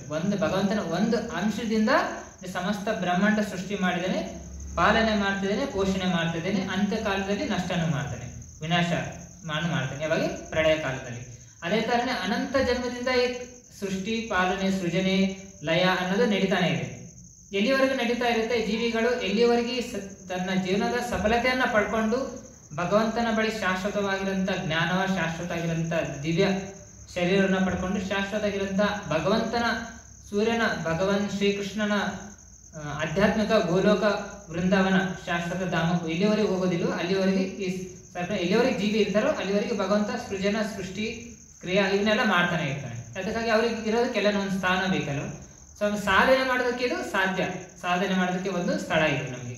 ಸೊ ಈ ಭೌತಿಕ ಪ್ರಪಂಚದಲ್ಲಿ ನಾವು ಮನುಷ್ಯ ಜನ್ಮದಲ್ಲಿ ಬಂದಾಗ ನಮಗೆ ಸಾಧನೆ ಮಾಡೋದಕ್ಕೆ ಒಂದು ನಮಗೆ ಚಾನ್ಸ್ ಸಿಕ್ಕಂಗೆ, ಒಂದು ಇದು ಸಿಕ್ಕಂಗೆ ನಮಗೆ ಚಾನ್ಸ್ ಅಲ್ವಾ. ಆ ಚಾನ್ಸ್ ನಮ್ಮ ಸರಿಯಾಗಿ ಸದುಪಯೋಗ ಮಾಡಿಕೊಂಡು ನಾವು ಜ್ಞಾನವನ್ನು ತಗೊಂಡು ಭಗವಂತನ ಮನುಷ್ಯ ಜನ್ಮದ ಸಫಲತೆ, ಪರಿಪೂರ್ಣತೆಯನ್ನು ಹೆಂಗ್ ಪಡ್ಕೊಂತೀವಿ, ಭಗವಂತನ ಭಕ್ತಿ ಮುಖಾಂತರ. ಇವನ್ನೆಲ್ಲ ವಿಶ್ಲೇಷಣೆಯಾಗಿ ಚರ್ಚೆ ಮಾಡ್ತೀವಿ ಈಗ. ಸೊ ಭಕ್ತಿ ಎಷ್ಟು ಮುಖ್ಯ ಅಂತೇಳಿ, ನಮ್ಮ ಜನ್ಮದಲ್ಲಿ ನಾವು ಸಫಲತೆಯನ್ನು ಪಡ್ಕೋಬೇಕಂದ್ರೆ ಭಕ್ತಿ ತಗೋಬೇಕು. ಯಾರು ಭಕ್ತಿ ಮಾಡ್ಬೇಕು, ಭಗವಂತ ಕೃಷ್ಣನ ಭಕ್ತಿ ಮಾಡಬೇಕು. ಅದೇ ನಮ್ಮ ಮನುಷ್ಯನ ಪರ್ಫೆಕ್ಷನ್ ಆಫ್ ಲೈಫ್ ನಾವು ಪಡ್ಕೊಳಕ್ ಸಾಧ್ಯ. ಸೊ ಈಗ ನಾವು ತಗೊಂಡಂತ ಎಲ್ಲಾ ಜ್ಞಾನಗಳು ಕೂಡ ಭಗವಂತನ ತಿಳಿಯೋದಕ್ಕಾಗಿ. ವೇದ ಅಂದ್ರೇನೆ ಜ್ಞಾನ. ಆ ವೇದದ ಅದಕ್ಕೆ ವೇದಶ್ಚ ಸರ್ವೇರ್ ಅಹಂ ಏವ ವೇದ್ಯು ಅಂದ್ರೆ ಕೃಷ್ಣ ಏನ್ ಹೇಳಿದ್ರೆ, ನಾನು ವೇದಗಳನ್ನು ತಿಳಿದಿರೋದು ನಾನು, ವೇದಗಳನ್ನು ಕೊಟ್ಟಿರೋದು ನಾನು, ಆ ವೇದಗಳ ಮುಖಾಂತರ ತಿಳಿಬೇಕಾಗಿರೋದು ನನ್ನನ್ನೇ. ಸೊ ವೇದವನ್ನು ಅಧ್ಯಯನ ಮಾಡ್ತೀವಿ, ಎಲ್ಲ ಜ್ಞಾನ ಇದೆ ವೇದದಲ್ಲಿ, ಅದ್ರ ಮುಖಾಂತರ ಏನ್ ತಿಳ್ಕೊಂತಿದೀವಿ, ನಿಜವಾಗ್ಲೂ ನಾವು ವೇದಗಳನ್ನ ಅರ್ಥ ಮಾಡ್ಕೊಂಡಿದೀವಿ ಅಂದ್ರೆ ಅದರ ಅರ್ಥ ನಾ ಭಗವಂತನೇ, ಕೃಷ್ಣನೇ ಸಾಕ್ಷಾತ್ ದೇವತಮ ಪರಮ ಪುರುಷ ಭಗವಂತ ಕೃಷ್ಣನೇ ಈ ಪ್ರಪಂಚ ಸಮಸ್ತ ಬ್ರಹ್ಮಾಂಡದ ಸೃಷ್ಟಿಕರ್ತ. ಸೊ ಭಗವಂತನ ಭಕ್ತಿಯ ಮಾಡಿದ್ರೆ ನಮ್ಮ ಜೀವನದ ಸಫಲತೆಯನ್ನ ಪಡ್ಕೋಬಹುದು ಅಲ್ವಾ. ಇದನ್ನು ಯಾರು ತಿಳ್ಕೊಂತಾರೋ ಅದು ನಿಜವಾಗ್ಲೂ ವೇದದ ಅರ್ಥ ತಿಳ್ಕೊಂಡ್ರು. ವೇದಶ್ಚ ಸರ್ವರ್ ಅಹಂ ಇವು ವೇದಾಂತ ಕುರ್ತ್ ವೇದ ವಿಧೇಯ ಚಹ ಅಂತ ಭಗವಂತ ಹೇಳ್ತಾನೆ. ಸೊ ವೇದಾಂತ ತಿಳಿದಂತ ಭಗವಂತ, ವೇದಗಳನ್ನು ಕೊಟ್ಟಿದ್ದ ಭಗವಂತ, ಆ ವೇದಗಳ ಮುಖಾಂತರ ತಿಳ್ಕೊಳ್ಬೇಕಾಗಿರೋದು ನಾವು ಭಗವಂತನ್ನೇ. ಯಾರು? ಭಗವಂತ ಕೃಷ್ಣನ್ನೇ. ಸೊ ಈ ತರ ಹೇಳ್ತಾನೆ. ಅದಕ್ಕೆ ಭಗವಂತಗೆ ಅಂತ ಅಂದಾಜು, ಭಗವಂತನ ಒಂದು ಅಂಶದಿಂದ ಅನಂತ ಕೋಟಿ ಬ್ರಹ್ಮಾಂಡಗಳಿದಾವೆ, ಅನ್ಲಿಮಿಟೆಡ್ ಇದಾವೆ, ನಾವು ಎಣ್ಸಕ್ಕೂ ಸಾಧ್ಯ ಇಲ್ಲ ಅಲ್ವಾ. ಇವೆಲ್ಲ ಭಗವಂತನ ಒಂದು ಅಂಶದ ಸೃಷ್ಟಿ. ಸೊ ಎಲ್ಲರಿಗೂ ಪಾಲನೆ ಪೋಷಣೆ ಮಾಡ್ತಾ ಇದ್ದೇನೆ ಭಗವಂತ, ಎಲ್ಲರಿಗೂ ಚಾನ್ಸ್ ಕೊಡ್ತಾ ಇದ್ದೇನೆ. ಮನುಷ್ಯ ಜನ್ಮದಲ್ಲಿ ಬಂದ ನಂತರ ನಾವು ಭಗವಂತನ ಭಕ್ತಿ ಮಾಡಿ ಭಗವಂತನ ಬಳಿ ವಾಪಸ್ ಹೋಗೋದಕ್ಕೆ. ಸೊ ಇದನ್ನು ಚರ್ಚೆ ಮಾಡ್ತೀವಿ. ಮತ್ತು ಸಮತೋಲನ ಹೇಗೆ ಹೊಂದಿಕೊಳ್ಳುವುದು, ತ್ಯಾಗ ಅಥವಾ ಭಕ್ತಿ, ಈ ಬಗ್ಗೆ ನಾವು ಚರ್ಚೆ ಮಾಡ್ತೀವಿ. ಸಮತೋಲನ ಅಂದ್ರೆ ಸರಿ ಸಮಾನ, ಅಂದ್ರೆ ನಾವು ಹೇಗೆ ಎಲ್ಲಾ ಪರಿಸ್ಥಿತಿಯನ್ನು ಹೊಂದ್ಕೊಂಡು ಹೋಗೋದು ಅಲ್ವಾ. ಯಾವಾಗ ನಾನು ಈಗ, ಏಕೆಂದ್ರೆ ಈಗ ನೋಡಿ ಮಳೆಗಾಲ ಚಳಿಗಾಲ ಎಲ್ಲ ಬರುತ್ತೆ, ಹೊಂದ್ಕೊಂಡು ಹೋಗ್ತೀವಲ್ಲ. ಅತಿಯಾಗಿ ಮಳೆ ಬಂತ ತಕ್ಷಣ ಮನೆಯಲ್ಲೇ ಕುತ್ಕೊಳ್ಳೋದಿಲ್ಲ, ಹೊರಗಡೆ ಡ್ಯೂಟಿಗೆ ಹೋಗೋರು ಹೋಗ್ತಾರೆ. ಅತಿಯಾಗಿ ಚಳಿ ಆಯ್ತು ಅಂದ ತಕ್ಷಣ ನಾವು ಯಾವಾಗ್ಲೂ ನಾವು ಹೊತ್ಕೊಂಡು ಮಲ್ಕೊಳೋದೇ ಇಲ್ಲ, ಚಳಿ ಬಾಳ ಇದೆ ಅಂತೇಳಿ. ಆದ್ರೆ ಎದ್ದು ಹೋಗ್ಬೇಕು ಡ್ಯೂಟಿಗೆ ಅಲ್ವಾ. ಮಾತಾಜಿ ಸಹ ಅಡಿಗೆ ಅತಿಯಾಗಿ ಬಿಸಿಲು ಹೀಟ್ ಇದ್ದಾಗೆ ಮಾತಾಜಿ ಅಡಿಗೆ ಮನೆಯಲ್ಲಿ ಅಡಿಗೆ ಮಾಡೋದಿಲ್ಲ, ಬಹಳ ಶೆಕೆ ಆಗುತ್ತೆ ಹೀಟ್ ಅಂತೇಳಿ ಹೇಳೋದಿಲ್ಲ, ಅವ್ರು ಅಡಿಗೆ ಮಾಡೇ ಮಾಡ್ತಾರೆ. ಅದೇ ತರನೇ ಎಲ್ಲಾನು ಹೊಂದ್ಕೊಂಡು ಹೋಗ್ತಾ ಇದೀವಿ. ಕಾಲದ ಪ್ರಭಾವೇ ಮಾತರ ಸ್ಪರ್ಶಿಸ್ತು ಕವಂಚ ಶೀತ ಉಷ್ಣ ಸುಖ ದುಃಖದ ಆಗಮ ಅನಿತ್ಯ ಸ್ಥಾಮ್ ತಿತಿಕ್ಷಸ್ವ ಭಾರತ. ಅದೇ ತರನೇ ಶೀತ ಉಷ್ಣ ಸುಖ ದುಃಖ ಬರ್ತಾನೆ ಇರುತ್ತೆ ಜೀವನದಲ್ಲಿ, ಎಲ್ಲವನ್ನು ಸಹಿಸ್ಕೊಳ್ಬೇಕು. ಅದೇ ತರನ ನಾವು ಮುಂದುವರಿಕೊಂಡು ಹೋಗ್ಬೇಕು ಅಂತೇಳಿ ಭಗವಂತ ಹೇಳಿ. ಅದರ ಸಮತೋಲನ ಹೇಗೆ ನಾವು ಹೊಂದಿಕೊಳ್ಳೋದು, ಮತ್ತು ತ್ಯಾಗ ಅಂದ್ರೇನು, ಭಕ್ತಿ ಅಂದ್ರೇನು, ಅದು ಅರ್ಜುನನ ಪ್ರಶ್ನೆ ಬರುತ್ತೆ, ಮುಂದೆ ಚರ್ಚೆ ಮಾಡೋಣ. ಮತ್ತು ಭಕ್ತಿ ನನ್ನ ಜೀವನದ ಭಾಗವಾಗಿರಬೇಕೆ. ಪ್ರತಿಯೊಬ್ಬರ ಜೀವನದಲ್ಲಿ ಭಕ್ತಿ ಅನ್ನೋದು ಬಹಳ ಮುಖ್ಯ. ನಮ್ಮ ಮನುಷ್ಯ ಜೀವನದಲ್ಲಿ ಸಫಲತೆಯನ್ನ ಪಡ್ಕೊಳ್ಳೋದು ಭಕ್ತಿ ಮುಖಾಂತರ. ಸೊ ಭಕ್ತಿ ಅಂದ್ರೆ ಏನು, ಭಕ್ತಿ ಶಕ್ತಿ ಎಷ್ಟು ಅನ್ನೋದನ್ನ ನಾವು ತಿಳ್ಕೊಳ್ಳೋದು ನಮ್ಮ ಜೀವನದಲ್ಲಿ ಬಹಳ ಮುಖ್ಯ ಅಲ್ಲ. ಮತ್ತೆ ಅಗತ್ಯಗಳನ್ನು ಅರ್ಥ ಮಾಡಿಕೊಳ್ಳುವುದು, ನನ್ನ ಅಗತ್ಯ ಏನಿದೆ ಅನ್ನೋದನ್ನ, ಅವಶ್ಯಕತೆ ಅಗತ್ಯ ಏನಿದೆ ಅನ್ನೋದನ್ನ ತಿಳ್ಕೊಳ್ಳೋದು. ಮತ್ತು ಮರು ಭೇಟಿ, ಇವನ್ನೆಲ್ಲ ನಾವು ಈ ಇದರಲ್ಲಿ ಚರ್ಚೆ ಮಾಡೋದು. ಶ್ರೀಕೃಷ್ಣನ ಈ ಪ್ರಪಂಚದ ಅಂದಾಜು, ಭಗವಂತನ ಅಂದಾಜು ನೋಡ್ರಿ. 84 ಲಕ್ಷ ವಿವಿಧ ಪ್ರಕಾರದ ಜೀವನಗಳಲ್ಲಿ ಎಲ್ಲಾ ಯೋನಿಗಳಿಗೂ ಭಗವಂತ ಅನ್ನ ಕೊಡ್ತಾನೆ ಅಲ್ವಾ. ಈಗ ಆನೆ, ಪಕ್ಷಿ ಎಲ್ಲರಿಗೂ ಭಗವಂತ ಅನ್ನ ಕೊಡ್ತಾನೆ. ಯಾರಿಗೂ, ಯಾಕಂದ್ರೆ ಎಲ್ಲಾ ಸೃಷ್ಟಿನಲ್ಲಿ ಏನೆಲ್ಲ ಸೃಷ್ಟಿ ಮಾಡಿದಾನೆ, ಪಾಲನೆ ಪೋಷಣೆ ಸೃಜನೆ ಮಾಡೋದು ಎಲ್ಲ ಭಗವಂತನೇ ವಾಸ್ತವದಲ್ಲಿ ಅಲ್ವಾ. ಅದರಿಂದ ಭಗವಂತನ ಕೃಪೆಯಿಂದ ಎಲ್ಲರಿಗೂ ಅನ್ನ ಸಿಗುತ್ತೆ. ನಾವು ಕೇವಲ ಅದಕ್ಕಾಗಿನ ನಮ್ಮ ಇಡೀ ಜೀವನದಲ್ಲಿ ನಾನು ಗಳಿಸ್ಬೇಕು, ಚೆನ್ನಾಗಿ ಸುಖವಾಗಿ ತಿನ್ಬೇಕು, ಸುಖವಾಗಿರ್ಬೇಕನ್ನೋದು ತಪ್ಪಲ್ಲ. ಬಟ್ ಆದ್ರೆ ಅದಕ್ಕಾಗಿ ನಮ್ಮ ಇಡೀ ಜೀವನದಲ್ಲಿ ಎಲ್ಲಾ 24 ಗಂಟೆನೂ ಬರೀ ದುಡಿಮೆಗಾಗಿ ಕೊಡೋದು, ನಾನು ಭಗವಂತನ ಭಜನೆಗೆ ಸಮಯ ಕೊಡಲ್ಲ ಅನ್ನೋದು ಅದು ನಮ್ಮ ನಿಜವಾಗ್ಲೂ ನಮ್ಮ ಬುದ್ಧಿವಂತಿಕೆ ಅಲ್ಲ ಅಂತೇಳಿ. ಸೊ ಎಲ್ಲರೂ ಶಿಕ್ಷಣ ತಗೊಂತಿದ್ದಾರೆ ಅಲ್ವಾ, ಎಲ್ಲರೂ ವಿದ್ಯೆ ಕಲಿತಾ ಇದ್ದಾರೆ. ಯಾತಕ್ಕಾಗಿ? ಸಂತೋಷವಾಗಿರ್ಬೇಕು. ವಿದ್ಯೆ ಬುದ್ಧಿ ಇರೋದ್ರಿಂದ ನಾವು ಚೆನ್ನಾಗಿರ್ತೀವಿ, ಸಫಲತೆನ ಪಡ್ಕೊಂತೀವಿ. ಆದ್ರೆ ವಿದ್ಯೆ ಕಲಿಬೇಕಾಗಿರೋದು ಯಾತಕ್ಕಾಗಿ ಕಲಿತಾ ಇದ್ದೀವಿ, ಯಾವ ಉದ್ದೇಶಕ್ಕಾಗಿ ವಿದ್ಯೆ ಇದೆ ಅನ್ನೋದು ಇಂಪಾರ್ಟೆಂಟ್ ಅಲ್ವಾ. ಸೊ ಅದು ಯಾತಕ್ಕಾಗಿ ಹೇಳಿದ್ನಲ್ಲ, ಭಗವಂತನ ತಿಳ್ಕೊಳಕ್ಕಾಗಿ, ಭಗವಂತನ ಭಕ್ತಿ ಮಾಡೋಕೆ. ನಿಜವಾದ ಜ್ಞಾನ, ವಿವೇಕ ಶಕ್ತಿ, ನಿಜವಾದ ಜ್ಞಾನ ಅಂದ್ರೆ ಭಗವಂತನ ತಿಳ್ಕೊಳೋದು, ಭಗವಂತನ ಭಕ್ತಿ ಮಾಡೋದು. ಅದೇ ನಮ್ಮ ಮನುಷ್ಯ ಜನ್ಮದ ಫಸ್ಟ್ ಡ್ಯೂಟಿ ಅಲ್ವಾ. ಎಲ್ಲರೂ ಸ್ಕೂಲು ಕಾಲೇಜ್ನಲ್ಲಿ ಓದ್ತಾರೆ, ಬೆಳಿತಾರೆ, ಎಷ್ಟೊಂದು ಬುದ್ಧಿವಂತಿಕೆ. ಬಟ್ ಭಗವಂತನ ಮಾಡ್ತಿದ್ದಾರೆ ಅಂದ್ರೆ ಅವ್ರು ಕಲ್ತಿರೋದೆಲ್ಲ ವ್ಯರ್ಥನೆ ಅಲ್ವಾ. ಈಗೆಲ್ಲ ನಾನು ದೊಡ್ಡ ಲಾಯರು ಅಥವಾ ನಾನು ದೊಡ್ಡ PhD ಪ್ರೊಫೆಸರು, ಬಟ್ ನನಗೆ ಭಗವಂತನ ಬಗ್ಗೆ ಏನು ಗೊತ್ತಿಲ್ಲ, ಆತ್ಮಜ್ಞಾನ ಇಲ್ಲ ಅಂದ್ರೆ ನಾನು ನಿಜವಾಗ್ಲೂ ಜ್ಞಾನಿನ ಅಜ್ಞಾನಿನೇ ನಾನು ಅಲ್ವಾ.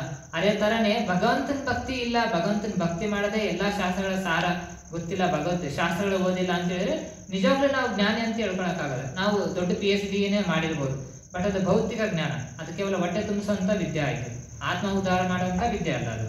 ಅದೇ ತರ ಇವರೆಷ್ಟೇ ಇದು ಮಾಡಿದ್ರು ಆದ್ರೂ ಈ ಪಾಪ ಕರ್ಮದಿಂದ ಅವರಿಗೆ ಬಿಡುಗಡೆ ಹೋಗೋದಿಲ್ಲ.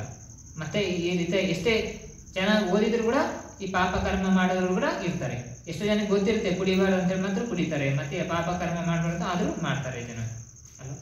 ಆದ್ರೆ ಭಗವಂತ ಈ ಸಮಸ್ತ ಬ್ರಹ್ಮಾಂಡವನ್ನು ಸೃಷ್ಟಿ ಮಾಡಿದ್ರೆ ಎಲ್ಲಾ ಬ್ರಹ್ಮಾಂಡದಲ್ಲಿರುವಂತ ಎಲ್ಲಾ ಜನ ರಾಶಿಗಳಿಗೆ ಕೂಡ ಭಗವಂತ ಅನ್ನನ ಕೊಡ್ತಾನೆ, ಪೋಷಣೆ ಮಾಡ್ತಾನೆ. ಸೊ ಭಗವಂತ ಹೇಳ್ತಿದ್ದಾನೆ. ಸೊ ಇದರಲ್ಲಿ ಎರಡು ಕಂಪ್ಯಾರಿಸನ್ ಏನಂದ್ರೆ, ಒಂದು ನಾವು ನಮ್ಮ ಸ್ವಂತ ಇದರಿಂದಾಗಿ ನಾವು ವಿದ್ಯೆ ಪಡ್ಕೊಂತಿದ್ವಿ ಅಲ್ವಾ, ಶಿಕ್ಷಣ ತಗೊಂತಿದೀವಿ, ಮತ್ತು ಆಹಾರ ಪೋಷಣೆ ಪಾಲನೆ ಎಲ್ಲ ನಾವು ಮಾಡ್ಕೋಬೇಕು, ಎಲ್ಲ ನಮ್ಮ ಸ್ವಹಿತದಲ್ಲಿ ಇದೆ ಅಂತ ಅನ್ಕೊಳ್ಳೋದು. ಇನ್ನೊಂದು ಭಗವಂತನ ಕೊಡೋದು.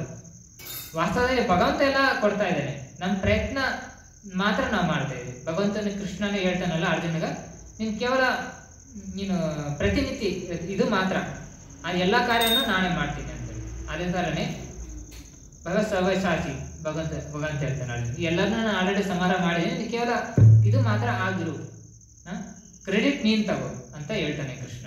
ಅದೇ ತರನೇ ಎಲ್ಲಾ ಕಾರ್ಯಕಲಾಪ ನಮ್ಮ ಭಗವಂತ ಕೊಟ್ಟಿರುವಂತ ಶಕ್ತಿ ಸಾಮರ್ಥ್ಯತೆ ನಾವು ಪ್ರಯತ್ನ ಮಾಡಬೇಕು, ಭಗವಂತ ಅದನ್ನ ಸಫಲತೆಯನ್ನು ಮಾಡಿಕೊಡ್ತಾನೆ. ಯಾಕಂದ್ರೆ ಸಫಲತೆ ಅನ್ನೋದು ಭಗವಂತನಿಗೆ ಬಿಟ್ಟಿದ್ದು. ಅದಕ್ಕೆ ಕೃಷ್ಣ ಹೇಳ್ತಾ, ನಿಮ್ ಕರ್ತವ್ಯ ಮಾತ್ರ ನಾವು ಮಾಡೋದಕ್ಕೆ ನಮಗೆ ಅಧಿಕಾರ ಇದೆ, ಬಟ್ ಅದ್ರ ಪ್ರತಿಫಲ ನಾವು ಅಪೇಕ್ಷೆ ಮಾಡೋದು ಅದು ನಮ್ಮ ಕೈಯಲ್ಲಿಲ್ಲ, ಅದು ಭಗವಂತನಿಗೆ ಬಿಡಬೇಕು ಪ್ರತಿಫಲ. ಈಗ ನಾವು ಭಗವಂತನಿಗೆ ಪ್ರತಿಫಲವನ್ನು ಬಿಟ್ಟು ನನ್ನ ಕರ್ತವ್ಯನ ನಾನು ಪಾಲನೆ ಮಾಡಿದ್ರೆ ಮಾತ್ರ ನಿಜವಾಗ್ಲೂ ನಾವು ಕಾರ್ಯದಲ್ಲಿ ಸಫಲತೆ ಹೊಂದುತ್ತೀವಿ. ಭಗವಂತನ ಕೃಪೆಯಿಂದ ನಾವು ಸಫಲತೆ ಹೊಂದುತ್ತೀವಿ. ಅದನ್ನ ಪ್ರತಿಫಲದ ಮೇಲೆ ಆಸೆ ಇಟ್ಕೊಂಡ್ರೆ ಅದರ್ಥ ನಾನೇ ಕರ್ತ ನಾನೇ ಬರ್ತಾ ಎಲ್ಲವನ್ನು ನಾನೇ ಮಾಡ್ಕೊತಾ ಇದ್ದೀನಿ ಅಂತೇಳಿ. ಅದೇ ತರನೇ ನಾವು ಕರ್ತವ್ಯ ಮಾಡೋದು ಮಾತ್ರ ನಮಗೆ ಡ್ಯೂಟಿ ಕೊಟ್ಟಿರೋದು ಭಗವಂತ, ಬಟ್ ಅದ್ರ ಪ್ರತಿಫಲನ ಅಪೇಕ್ಷೆ ಪಡೋದು, ಅದ್ರ ಪ್ರತಿಫಲ ಏನ್ ಕೊಡ್ತಾನೋ ಭಗವಂತನಿಗೆ ಬಿಟ್ಟಿದ್ದು ಅಂತೇಳಿ. ಈ ತರ ನನ್ನ ಕಾರ್ಯ, ನನ್ನ ಕರ್ಮ, ನನ್ನ ಧರ್ಮ ಅಂತೇಳಿ ಮಾತ್ರ ನಾವು ಮಾಡ್ಬೇಕು, ಅದ್ರಲ್ಲಿ ಬರುವಂತ ರಿಸಲ್ಟ್ ಪ್ರತಿಫಲವನ್ನು ಭಗವಂತನಿಗೆ ಬಿಡಬೇಕು. ಮತ್ತೆ ಭಗವಂತ ಏನ್ ಹೇಳ್ತಿದ್ದಾನೆ ಇಲ್ಲಿ 8ನೇ ಅಧ್ಯಾಯದಲ್ಲಿ, ಮಾಂ ಉಪೇತ್ಯ ಪುನರ್ಜನ್ಮ ದುಃಖಾಲಯಂ ಅಶಾಶ್ವತಂ ನಾಪ್ನುವಂತಿ ಮಹಾತ್ಮಾನಂ ಸಂಸಿದ್ಧಿಂ ಪರಮಂ ಗತಃ. ಇಲ್ಲಿ ಭಗವಂತ ಏನು ಹೇಳ್ತಾನೆ, ನನ್ನನ್ನು ಪಡೆದ ನಂತರ ಭಕ್ತಿಯಲ್ಲಿ ಯೋಗಿಗಳಾಗಿರುವ ಮಹಾನ್ ಆತ್ಮಗಳು ದುಃಖಗಳಿಂದ ತುಂಬಿರುವ ಈ ತಾತ್ಕಾಲಿಕ ಜಗತ್ತಿಗೆ ಹಿಂತಿರುಗುವುದಿಲ್ಲ, ವಾಪಸ್ ಬರೋದಿಲ್ಲ. ಯಾರು ಭಗವಂತನ ಭಕ್ತಿ ಮಾಡಿ ಭಗವಂತನ ಬಳಿ ವಾಪಸ್ ಹೋಗ್ತಾರೋ, ಭಗವಂತನ ಶಾಶ್ವತ ಧಾಮಕ್ಕೆ, ಮತ್ತೆ ಅವರು ಈ ದುಃಖಾಲಯಕ್ಕೆ ಮತ್ತೆ ದುಃಖ ಸಂಸಾರಕ್ಕೆ ವಾಪಸ್ ಬರೋದಿಲ್ಲ, ಹಿಂತಿರುಗಿ ಬರುವುದಿಲ್ಲ. ಈಗೆಂದು ಅವರು ಅತ್ಯುನ್ನತ ಪರಿಪೂರ್ಣತೆಯನ್ನು ಪಡೆದಿದ್ದಾರೆ. ಅತ್ಯುನ್ನತ ಪರಿಪೂರ್ಣತೆಯನ್ನು ಪಡೆದಿದ್ದಾರೆ ಅಂದ್ರೆ ಇದು ಸಫಲತೆ. ಏನು ಪರಿಪೂರ್ಣತೆ ಅಂದ್ರೆ ಇದು ಸಕ್ಸೆಸ್ ಆಫ್ ಲೈಫ್ ಅಂದ್ರೆ ಇದು ಪರ್ಫೆಕ್ಷನ್ ಆಫ್ ಲೈಫ್ ಅಂದ್ರೆ ಏನು, ನಾವು ಭಗವಂತನ ಪಡ್ಕೊಳೋದು, ಭಗವಂತನ ಬಳಿ ವಾಪಸ್ ಹೋಗೋದು, ಅಲ್ಲಿ ಶಾಶ್ವತ ಜೀವನನ ಇರೋದು, ಶಾಶ್ವತ ಜೀವನದಲ್ಲಿ ಶಾಶ್ವತ ಸುಖವಾಗಿರೋದು, ಇದು ಜೀವನದ ಲಕ್ಷ್ಯ. ಮತ್ತೆ ಮುಂದೆ ಹೇಳ್ತಾನೆ ಈ ಶ್ಲೋಕದಲ್ಲಿ ಇದರ ಅರ್ಥ ಹೇಳ್ತೀನಿ. ಧರ್ಮಾತ್ಮರಾದ ಬ್ರಾಹ್ಮಣರು, ಭಕ್ತರು ಮತ್ತು ರಾಜರ್ಷಿಗಳ ವಿಷಯದಲ್ಲಿ ಇದು ಇನ್ನಷ್ಟು ನಿಜ. ಆ ಋಷಿಗಳಲ್ಲಿ ಕೂಡ ಅವರು ಧರ್ಮಾತ್ಮರು ಮತ್ತು ರಾಜ ಋಷಿಗಳು, ಬ್ರಾಹ್ಮಣರು, ಭಕ್ತರು, ಇವರೆಲ್ಲರ ವಿಷಯದಲ್ಲಿ ಕೂಡ ಇದನ್ನು ನಿಜ ಏನಂತ ಹೇಳಿದ್ರೆ, ಯಾಕಂದ್ರೆ ಅವರು ಸತ್ಯವನ್ನು ತಿಳಿದಿದ್ದಾರೆ ಅಲ್ವಾ. ಆದ್ರಿಂದ ಅವರು ಭಗವಂತ ಜೀವನದ ಲಕ್ಷ್ಯ ಅಂದ್ರೆ ಏನನ್ನೋದು ಎಲ್ಲಿದೆ ಅನ್ನೋದು ತಿಳ್ಕೊಂಡಿದ್ದಾರೆ. ಆದ್ರಿಂದ ಅವರು ಇದನ್ನ ಪಾಲನೆ ಮಾಡ್ತಾರೆ. ಏನ್ ಮಾಡ್ತಾರೆ? ಭಗವಾನ್ ಕೃಷ್ಣನ ಭಕ್ತಿ ಮಾಡ್ತಾರೆ ಮತ್ತು ಭಗವದ್ಧಾಮಕ್ಕೆ ವಾಪಸ್ ಹೋಗ್ತಾರೆ. ಆದುದರಿಂದ ಅಶಾಶ್ವತವಾದ ಮತ್ತು ದುಃಖದ ಲೋಕಕ್ಕೆ ಬರುವ ನೀನು ನನ್ನ ಪ್ರೇಮಪೂರ್ವಕ ಸೇವೆಯಲ್ಲಿ ನಿರತನಾಗು. ಮತ್ತೆ ಅದೇ ತರ ಆದ್ರೆ ನಾವಿರೋದು ಅಶಾಶ್ವತ ದುಃಖದ ಪರಿಸ್ಥಿತಿನಲ್ಲಿ, ದುಃಖಾಲಯ ಅಶಾಶ್ವತಮಲ್ಲ ಈ ಪ್ರಪಂಚ. ಇಲ್ಲಿದ್ದೀವಿ, ಇಲ್ಲಿಂದ ನಾವು ಅಶಾಶ್ವತ ಮತ್ತು ದುಃಖದಲ್ಲಿರುವಂತ ಈ ಪ್ರಪಂಚದಿಂದ ನೀನು ಭಗವಂತನ ಭಕ್ತಿ ಮಾಡೋದ್ರಿಂದ, ಪ್ರೇಮಪೂರ್ವಕ ಸೇವೆ ಮಾಡೋದ್ರಿಂದ ಭಗವಂತನ ಬಳಿ ನಾವು ವಾಪಸ್ ಹೋಗ್ತೀವಿ. ಹಾಗಾದ್ರೆ ಕೃಷ್ಣ ನಿರಾಶವಾದಿ ಅಂದ್ರೆ ಭಗವಂತ ಅಂದ್ರೆ ಇದ್ರ ಅರ್ಥ ಏನು? ಭಗವಂತ ನನ್ನ ಪ್ರಪಂಚಕ್ಕೆ ಬಾ, ಅಲ್ಲಿ ಮಾತ್ರ ನೀನು ಸಂತೋಷನ ಪಡ್ಕೊಂತಿ, ಇಲ್ಲಿ ನಿನ್ ಸಂತೋಷ ಇಲ್ಲ, ನನ್ ಭಕ್ತಿ ಮಾಡಿದ್ರೆ ನೀನು ಸುಖವಾಗಿರಲ್ಲ ಅಂತ ಹೇಳ್ತಿದ್ದಾನಲ್ವಾ ಭಗವಂತ. ಅಂದ್ರೆ ಇದು ಒಂಥರ ಫೋರ್ಸ್ ಮಾಡ್ತಿದ್ದಾನ ಭಗವಂತ? ಇಲ್ಲ. ಭಗವಂತ ಏನ್ ಹೇಳ್ತಿದ್ದಾನೆ ಅಂತ ಹೇಳಿದ್ರೆ ವಾಸ್ತವಿಕವನ್ನ ಹೇಳ್ತಿದ್ದಾನೆ. ಪ್ರಪಂಚದ ವಾಸ್ತವಿಕತ, ಭಗವಂತನ ಧಾಮದ ವಾಸ್ತವಿಕತೆ ಅಲ್ವಾ, ನಾವಿರೋಂಥ ವಾಸ್ತವಿಕತೆ ಅಲ್ವಾ, ಅದನ್ನ ಭಗವಂತ ತಿಳಿಸ್ಕೊಳ್ತೀವಿ. ಇದು ಈ ತರ ಹೇಳ್ತಿಲ್ಲ, ನೀನ್ ನನ್ ಬಂದ್ರೆ ಮಾತ್ರ, ನೀನ್ ನನ್ನ ಹತ್ರ ಬಂದ್ರೆ ಮಾತ್ರ ಸುಖವಾಗಿರ್ತೀಯಾ, ಇಲ್ಲಿದ್ರೆ ನೀನ್ ಸುಖವಾಗಿರಲ್ಲ, ನೀನ್ ದುಃಖನೇ ಅನುಭವಿಸ್ತೀರಾ ಬರೀ ಅಂತೇಳಿ ಭಗವಂತ ಆ ತರ ಹೇಳ್ತಾ ಇಲ್ಲ. ಭಗವಂತ ಏನ್ ಹೇಳ್ತಾರೆ, ಈ ಪ್ರಪಂಚದ ಭೌತಿಕ ಪ್ರಪಂಚದ ನೇಚರ್, ಪ್ರವೃತ್ತಿ ಇರೋದೇ ಆ ತರ. ಈ ಭೌತಿಕ ಪ್ರಪಂಚದ ಸೃಷ್ಟಿ ಸೃಜನೆ ಏನ್ ಮಾಡಿದಾರಲ್ಲ ಭಗವಂತ, ಈ ಪ್ರಕೃತಿ ಇರೋದೇ ಆ ತರ ಇದೆ. ಆದ್ರೆ ಇದು ಅಪರ ಪ್ರಕೃತಿ. ಆದ್ರೆ ಭಗವಂತನ ಶಾಶ್ವತ ಧಾಮ ಪರಾ ಪ್ರಕೃತಿ ಇರೋದೇ ಶಾಶ್ವತ. ಅಲ್ಲಿ ನಿಜವಾದ ಶಾಂತಿ, ನಿಜವಾದ ನೆಮ್ಮದಿ, ನಿಜವಾದ ಸಂತೋಷ ನಮಗೆ ಸಿಗುತ್ತೆ. ಬಟ್ ಇಲ್ಲಿ ಸಿಗುವಂತ ನಿಜ ಶಾಂತಿ, ನೆಮ್ಮದಿ, ಸಂತೋಷ ಏನ್ ಅನ್ಕೊಂತೀವಲ್ಲ ಅದು ಕ್ಷಣಿಕ, ಸುಳ್ಳು ಅಲ್ಲ, ಕ್ಷಣಿಕ. ಯಾವುದು ಎಲ್ಲ ಕ್ಷಣಿಕನೇ. ಈ ಶರೀರವ ಶಾಶ್ವತನ ಕ್ಷಣಿಕ, ಸಂಸಾರದಲ್ಲಿ ಎಲ್ಲ ಶಾಶ್ವತನ ಕ್ಷಣಿಕ ಅಲ್ವಾ. ಸ್ವಲ್ಪ ಕಾರಣಕ್ಕೆ ಇರುತ್ತೆ, ನಂತರ ಎಲ್ಲ ಮಾಯ ಹೋಗ್ಬಿಡುತ್ತೆ. ಅದಕ್ಕೆ ನಮಗೆ ಶಾಶ್ವತ ಯಾರು ಬಯಸೋದಿಲ್ಲ, ಶಾಶ್ವತ ಜೀವನವನ್ನ ಯಾರು ಬಯಸೋದಿಲ್ಲ, ಶಾಶ್ವತ ಇರೋಂಥ ಸಂಪತ್ತನ್ನ ಯಾರು ಬಯಸೋದಿಲ್ಲ, ಶಾಶ್ವತ ನಾನು ಆನಂದವಾಗಿರ್ಬೇಕು ಅನ್ನೋದನ್ನ. ಯಾರಾದ್ರೂ ದುಃಖ ಬಿಟ್ಟು ನಾನು ಶಾಶ್ವತ ಆನಂದವಾಗಿರು ಅಂತ ಹೇಳಿದ್ರೆ ಯಾರು ಬಯಸೋದಿಲ್ಲ? ಎಲ್ಲರೂ ಬೇಕಲ್ವಾ. ಯಾರಿಗಾದ್ರೂ ಹುಟ್ಟು, ರೋಗ, ಮುಪ್ಪು, ಸಾರು ಯಾವನ್ನ ಬಯಸಲ್ಲ, ಆದ್ರೂ ಬರುತ್ತೆ. ಅದು ಈ ಸಂಸಾರದ ನೇಚರ್. ಈ ಪ್ರಕೃತಿ ಆ ತರ ಇದೆ. ಅದೇ ನಾವು ಭಗವಂತನ ಹತ್ರ ಹೋದ್ರೆ ಇವೆಲ್ಲದಿಂದ ನಾವು ಮುಕ್ತಿಯನ್ನು ಪಡ್ಕೊಂತೀವಿ. ಅದಕ್ಕೆ ಭಗವಂತನ ಬಳಿ ವಾಪಸ್ ಹೋಗದೆ ಮನುಷ್ಯ ಜನ್ಮದ ಸಫಲತೆ, ಪರಿಪೂರ್ಣತೆ ಅನ್ನೋದು ಆಸಕ್ತಿದಾಯಕ ಹೋಲಿಕೆ. ಈಗ ಈ ಸಂಸಾರದ ಇನ್ನೊಂದು ಕೆಲವು ಇದನ್ನ ನೋಡೋಣ ನಾವು. ಈ ಭೌತಿಕ ಸಂಸಾರ ಯಾವ ತರ ಇದೆ? ಜೈಲಾಗಿದೆ, ದುರ್ಗ ಅಂತ ಹೇಳ್ತಾರೆ. ದುರ್ಗ ಅಂದ್ರೆ ಜೈಲು. ಇದು ದುರ್ಗಾ ದೇವಿದರು ಇದನ್ನ ಜೈಲರ್ ಆಗಿರೋದು ಈ ಭೌತಿಕ ಸಂಸಾರದಲ್ಲಿ. ಯಾವ ತರ ಇದೆ? ಇಲ್ಲಿ ನಮಗೆ ಸರಪಳಿ ಇದಾವಲ್ವಾ, ಯಾವ್ದು ಸತ್ವಗುಣ, ರಜಗುಣ, ತಮಗುಣ ಅಂತ 3 ಸರಪಳಿ ಇದಾವೆ. ಆ 3ಗಳು ಸರಪಳಿ ಮುಖಾಂತರ ಪ್ರತಿಯೊಂದು ಕಾರ್ಯಕಲಾಪವನ್ನು ಮಾಡ್ತೀವಿ. ಹೇಳಿದ್ರು ಪ್ರಕೃತಿ ಗುಣ, ತ್ರೈಗುಣ್ಯಗಳನ್ನೇ ಎಲ್ಲಾ ಕಾರ್ಯಕಲಾಪವನ್ನು ಮಾಡಿಸುತ್ತೆ ನಮಗೆ. ಸಮವಸ್ತ್ರ, ಎಲ್ಲರಿಗೂ ಅವರವರಿಗೆ ಬೇಕಾಗಿರಂತಹ ಅಲ್ವಾ, ನಾವು ಮಾಡಿದಂತಹ ಕರ್ಮಾನುಸಾರವಾಗಿ ಎಲ್ಲರಿಗೂ ಎಲ್ಲ ಯೋನಿಗಳಲ್ಲಿ ಜೀವಾತ್ಮಗಳಿಗೆ ಇಂಥ ಯೋನಿ, ಇಂಥ ಮನುಷ್ಯ ಜನ್ಮ, ಪ್ರಾಣಿ, ಪಶಿ, ಪಕ್ಷ ಅನ್ನೋದು ಅವು ವಸ್ತ್ರ ಇದ್ದಂಗೆ ನಮಗೆ ಅಲ್ವಾ. ಅದೇ ತರ ಮನುಷ್ಯರ ಬಂದರಿಗೆಲ್ಲ ಕೆಲವರು ಈ ಕೈದಿನಲ್ಲಿ ಯಾವ ತರ ಇರ್ತಾರೆ ಅಂತ ಹೇಳಿದ್ರೆ, ಕೆಲವರು ಸ್ವಲ್ಪ ಪಾಪ ಮಾಡಿದವರಿಗೆ ಇಷ್ಟು ಪನಿಷ್ಮೆಂಟು, ಬಹಳ ಪಾಪ ಮಾಡಿದವರಿಗೆ ಇಷ್ಟು ಪನಿಷ್ಮೆಂಟು, ದೊಡ್ಡ ಪಾಪ ಮಾಡಿದವರಿಗೆ ಈ ತರ ಪನಿಷ್ಮೆಂಟು. ಅದ್ರ ಡಿಫ್ರೆನ್ಸ್ ಆಗಿರುತ್ತೆ. ಅದೇ ತರನೇ ಅವರ ಕರ್ಮಾನುಸಾರವಾಗಿ ಭಗವಂತ ನೇಚರ್, ಭಗವಂತನ ಪ್ರಕೃತಿಯಲ್ಲಿ ನಮಗೆ ನಾವು ಮಾಡಿದಂಥ ಕರ್ಮಗಳ ಅನುಸಾರವಾಗಿ ನಮಗೆ ಮನುಷ್ಯ ಜನ್ಮ, ಪಶು, ಪಕ್ಷಿ ಯೋನಿ, ಈ ಕ್ರಿಮಿ, ಕ್ರೀಟ ಅಥವಾ ಮತ್ತೆ ನರಕ, ಮತ್ತೆ ಸ್ವರ್ಗ, ಇವೆಲ್ಲ ಅವಾರ್ಡು, ರಿವಾರ್ಡ್ ಇವೆಲ್ಲ ಇದೆ ಇಲ್ಲಿ ಅಲ್ವಾ. ಅದೇ ತರನೇ ಅಂದ್ರೆ ಬಿಡುಗಡೆ ಆಗಿಲ್ಲ. ಎಲ್ಲರೂ ಸ್ವರ್ಗಕ್ಕೆ ಹೋದ ತಕ್ಷಣ ಅಲ್ಲಿ ಬಿಡುಗಡೆ ಆಗೋಯ್ತಾ? ನಮಗಿಲ್ಲ, ಅಲ್ಲಿನೂ ಬಿಡುಗಡೆ ಇಲ್ಲ. ಅಲ್ಲಿ ಕೂಡ ನಾವು ಜೈಲಿನಲ್ಲಿ ಇದ್ದಂಗೆ. ಅಲ್ಲಿ ಸ್ವಲ್ಪ ಫೆಸಿಲಿಟಿ, ಫಾರ್ ಎಕ್ಸಾಂಪಲ್ ದೊಡ್ಡ MA MPSCಗೆ ಬಿದ್ದಿರ್ತಾರೆ ಲಕ್ಷಾಂತರ ರೂಪಾಯಿ ಡ್ಯೂಟಿ ಮಾಡಿ, ಅವ್ರಿಗೆ AC ರೂಮ್ನಲ್ಲಿ ಇರ್ತಾರೆ ಜೈಲಿನಲ್ಲಿ. AC-ನಲ್ಲಿ TV ಇದೆ, ಮಂಚ ಇದೆ, ಆರಾಮಾಗಿ ಮಲ್ಕೊಂಡು TV ನೋಡ್ಕೊಂಡು ಕುಂದ್ರು. ಆದ್ರೆ ಜೈಲೇ ಇರ್ತಾನೆ, ಜೈಲಿಂದ ಹೊರಗಡೆ ಹೋಗಕ್ಕಾಗಲ್ಲ ಅವ್ರು AC ರೂಮ್ನಲ್ಲಿ ಇರ್ತಾರೆ. ಅದೇ ತರನೇ ಮನುಷ್ಯ ಜನ್ಮದಲ್ಲಿ ಬಂದಿದೆ ಅಂದ್ರೆ ನಾವು AC ರೂಮ್ನಲ್ಲಿ ಇದ್ದಂಗೆ. ಭಗವಂತ ಎಲ್ಲ ಸೌಕರ್ಯ ಕೊಟ್ಟಿದ್ದೇನೆ, ಬಟ್ ಆದ್ರೆ ನಾವು ಜೈಲಿನಲ್ಲಿನೇ ಇದೀವಿ. ಹೆಂಗ್ ನಾವು ಹೊರಗಡೆ ಹೋಗೋದು? ಭಗವಂತನ ಕೃಷ್ಣನ್ ಭಕ್ತಿ ಮಾಡೋದ್ರಿಂದ ಮಾತ್ರ. ಮುಕ್ತಿದಾತ ಮುಕುಂದ ಕೃಷ್ಣ. ಅದಕ್ಕೆ ಭಗವಂತನ ಚರಣ ಕಮಲದಲ್ಲಿ ಆಶ್ರಯ ತಗೋಬೇಕು. ಭಗವಂತನ ಭಕ್ತಿ ಮಾಡೋದ್ರಿಂದ ಇದರಿಂದ ವಾಪಸ್ ಹೋಗ್ತೀವಿ. ಈ ತರ ಎಲ್ಲರಿಗೂ ಕಷ್ಟ, ಇಲ್ಲಿ ಕೂಡ ಕಷ್ಟ ಎಲ್ಲರಿಗೂ ಬರುತ್ತೆ ಅಲ್ವಾ. ಈ ಒಂದು ಇಲ್ಲಿ ಹೇಳ್ತಾರೆ ಪಾವರ್ಗ ಒಂದು, ಅಪವರ್ಗ ಒಂದು, ಪಾವರ್ಗ ಒಂದು. ಪಾ ಪಾ ಭಾ ಬಾ ಮ ಆಲ್ಫಾಬೆಟಿಕಲ್ ಬರುತ್ತೆ, ಪಾ ಪಾ ಭಾ ಬಾ ಮ. ಅದೇ ತರ ಇದು ಪಾ ವರ್ಗ ಅಂತ ಹೇಳ್ತಾರೆ. ಪ್ರಭುಪಾದರು ವಿವರಿಸಿ ಹೇಳ್ತಾರೆ ಇದನ್ನ. ಪ ಭಾ ಭಾ ಭಾ ಮ 4. ಪ ಅಂದ್ರೆ ಪರಿಶ್ರಮ, ದುಡಿತೀವಿ. ಯಾರಾದರೂ ಈ ಸಂಸಾರದಲ್ಲಿ ಬಂದ್ರೆ ಎಲ್ಲರೂ ದುಡಿಯಬೇಕಲ್ಲ, ದುಡಿಯೋದು. ಪ ಪ ಅತಿಯಾಗಿ ನಾವು ದುಡಿಯೋದ್ರಿಂದ ಏನಾಗುತ್ತೆ, ಇದು ಬಾಯಿನಲ್ಲಿ ನೊರೆ ಬಳಿ. ಯಾವ ತರ ಈಗ ಎಕ್ಸಾಂಪಲ್ ಹೇಳ್ತಾರೆ, ಅತಿಯಾಗಿ ಪರಿಶ್ರಮ ಪಡುವಂತ ಕುದುರೆಗಳು ಅಥವಾ ಎತ್ತುಗಳು ಇರ್ತಾವಲ್ಲ, ಅತಿಯಾಗಿ ಅವ್ರು ಪರಿಶ್ರಮ ಪಟ್ಟರೆ ಅವ್ರ ಬಾಯಿನಲ್ಲಿ ನೊರೆ ಬರುತ್ತೆ. ಅಂದ್ರೆ ಅದು ಜಾಸ್ತಿ ಅತಿಯಾಗಿ ಪ್ರಯತ್ನ ಪಡ್ತಾ ಇದ್ದಾವೆ, ಅತಿಯಾಗಿ ಪರಿಶ್ರಮ ಪಡ್ತಾ ಇದ್ದಾವೆ ಅಂತೇಳಿ ನೊರೆ ಬರುತ್ತೆ ಆ ಬಾಯಿನಲ್ಲಿ. ಅಂದ್ರೆ ಅತಿ ಎಷ್ಟಾಗಿ ಅವರು ಕಷ್ಟ ಪಡ್ತಾ ಇದ್ದಾರೆ ಅಂತೇಳಿ. ಅದೇ ತರನೇ ಈ ಸಂಸಾರದಲ್ಲಿ ಎಲ್ಲರೂ ಅತಿಯಾಗಿ ಎಷ್ಟು ಕಷ್ಟ ಪಡ್ತಾರೆ ಅವರಿಗೂ ಕೂಡ ಬಹಳಷ್ಟು ದುಃಖಗಳು ಆಗುತ್ತೆ. ದುಃಖ ಅಂದ್ರೆ ಅತಿ ಓವರ್ ಟೈಮ್ ಡ್ಯೂಟಿ ಮಾಡೋರು ಅವರಿಗೂ ದೇಹದ ಸರಿಯಾಗಿ ಅವರ ಆರೋಗ್ಯ ಕೆಡಕ್ಕೆ ಸ್ಟಾರ್ಟ್ ಆಗುತ್ತೆ. ಈ ತರ ಎಲ್ಲ ಪರಿಶ್ರಮ ಸಮಸ್ಯೆಗಳು ಈಡಾಗುತ್ತೆ. ಪ ಅಂದ್ರೆ ಪರಿಶ್ರಮ, ಹೇನ ಅಂದ್ರೆ ಅತಿಯಾಗಿ ಪರಿಶ್ರಮ ಪಡೋದು. ಪಾಪ ಭ ಅಂದ್ರೆ ಭಯ, ಭಯ ಎಲ್ಲರಿಗೂ ಭಯ ಅಂದ್ರೆ ಮೃತ್ಯು ಅಂದ್ರೆ ಯಾರಿಗೆ ಎಂತರಿಗಾದ್ರೂ ಮೃತ್ಯು ಅಂದ್ರೆ ಭಯ. ಪಾಪ ಭ ಬ ಭ ವ್ಯರ್ಥತ ಅಂದ್ರೆ ಡಿಸಪಾಯಿಂಟ್ಮೆಂಟ್. ನಾನೇನೋ ಒಂದು ಅನ್ಕೊಂತೀನಿ ಮತ್ತೆ ಅದು ಏನೋ ಒಂದು ಆಗುತ್ತೆ ಅಲ್ಲ, ವ್ಯರ್ಥತ ಅಲ್ಲ, ಇದು ಒಂದು ಆಗುತ್ತೆ. ಕಡೆಗೆ ಮ ಮೃತ್ಯು. ಪ ಭ ಪ ಪ ಭ ಭ ಮ. ಪ ಅಂದ್ರೆ ಪರಿಶ್ರಮ, ಇನ್ನೊಂದು ಪ ಅಂದ್ರೆ ಏನ ಅಂದ್ರೆ ಅತಿಯಾಗಿ ಪರಿಶ್ರಮ ಪಡೋದು. ಪಾಪ ಭ ಭ ಭ ಅಂದ್ರೆ ಭಯ, ಮೃತ್ಯು ಅಂದ್ರೆ ಎಲ್ಲರಿಗೂ ಭಯ ಅಲ್ವಾ. ಭ ಭ ವ್ಯರ್ಥತ, ವ್ಯರ್ಥತ ಅಂದ್ರೆ ಡಿಸಪಾಯಿಂಟ್ಮೆಂಟ್. ನಾವೊಂದು ಅನ್ಕೊಂಡಿದ್ದೆಲ್ಲವೂ ಆಗೋದಿಲ್ಲ ಜೀವನದಲ್ಲಿ ಅಲ್ವಾ. ನಿರಾಶೆ, ಡಿಸಪಾಯಿಂಟ್ಮೆಂಟ್ ಅಂದ್ರೆ ನಿರಾಶೆ ಆಗೋದು.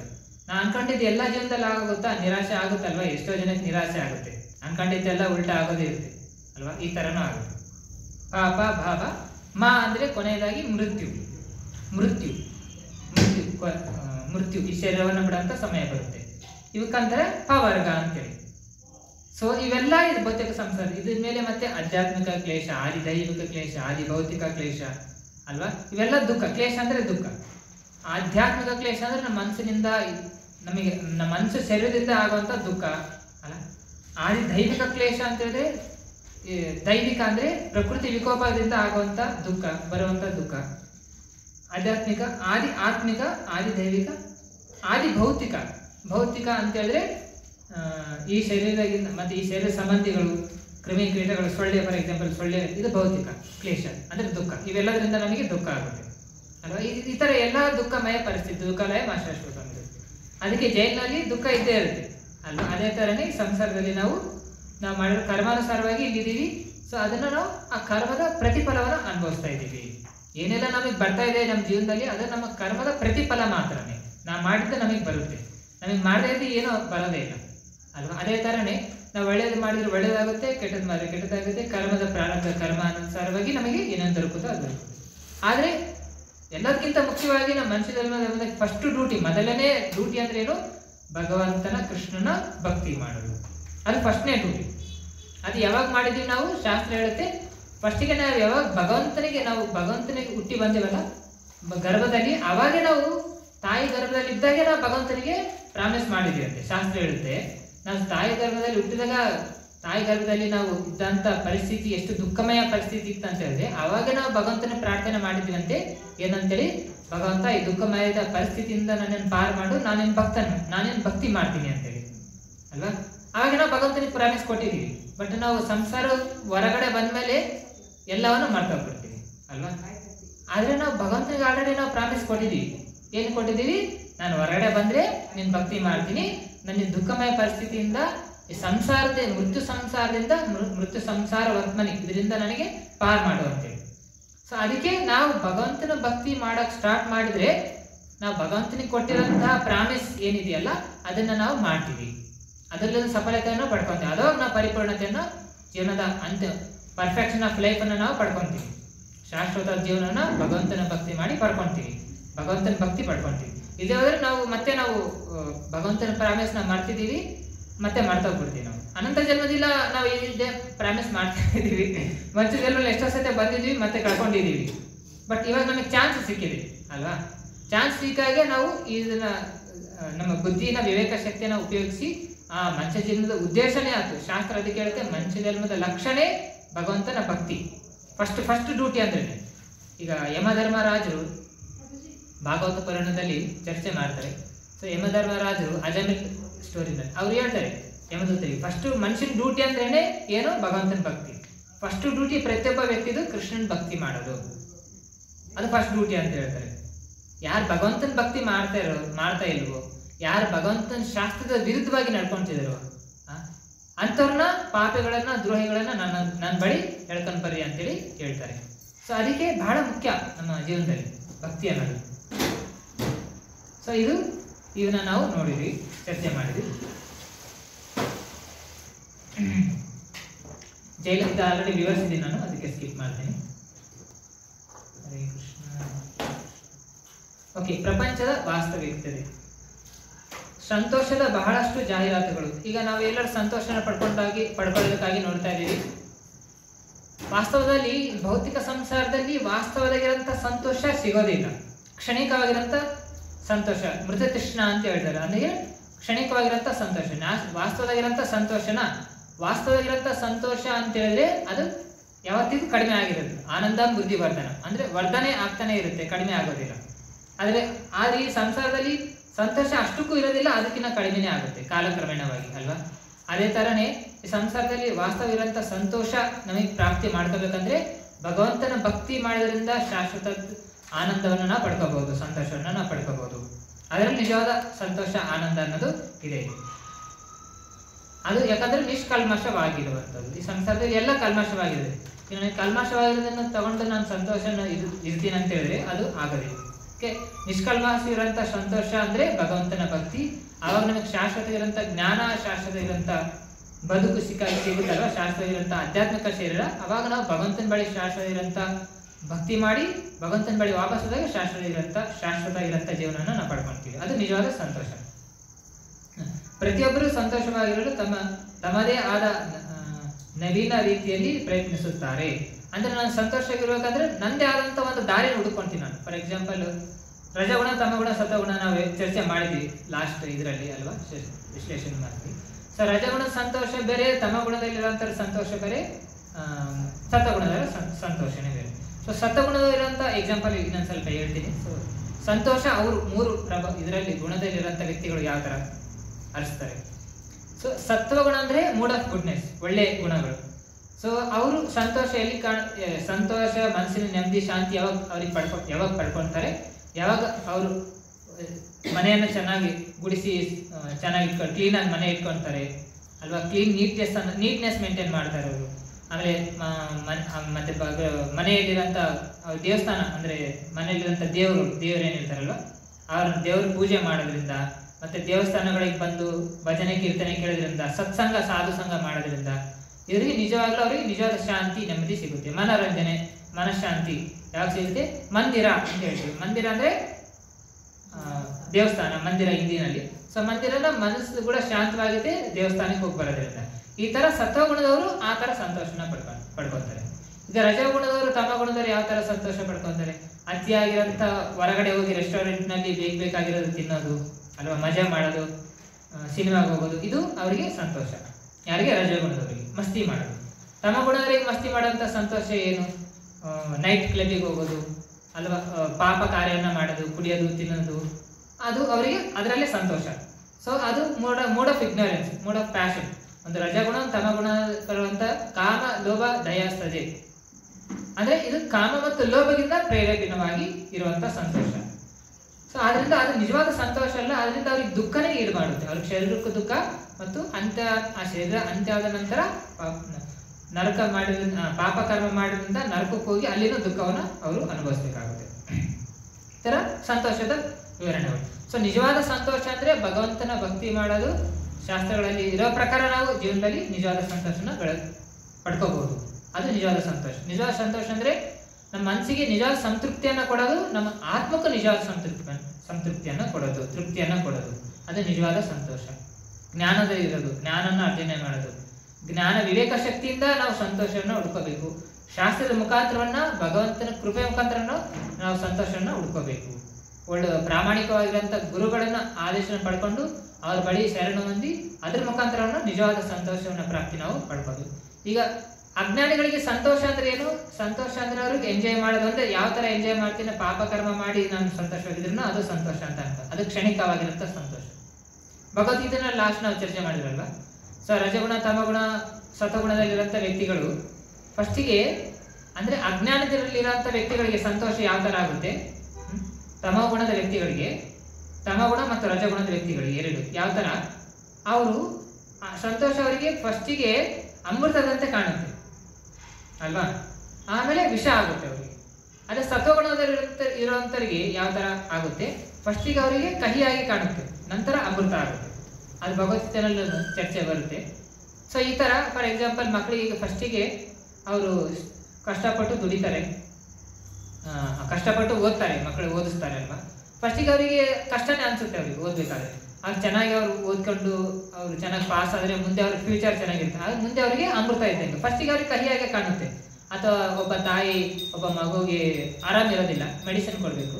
ಸೊ ಮಗುಗೆ ಯಾವ ತರ ತಾಯಿ ಮೆಡಿಸಿನ್ ಕೊಡ್ತಾರೆ, ಒಂದು ಔಷಧಿನಲ್ಲಿ ಔಷಧಿ ಕಹಿಯಾಗಿರುತ್ತೆ, ಬಟ್ ಆ ಮೆಡಿಸಿನ್ ಮಗು ಕೊಡೋದ್ರಿಂದ ಮಗು ಗುಣ ಆಗುತ್ತೆ.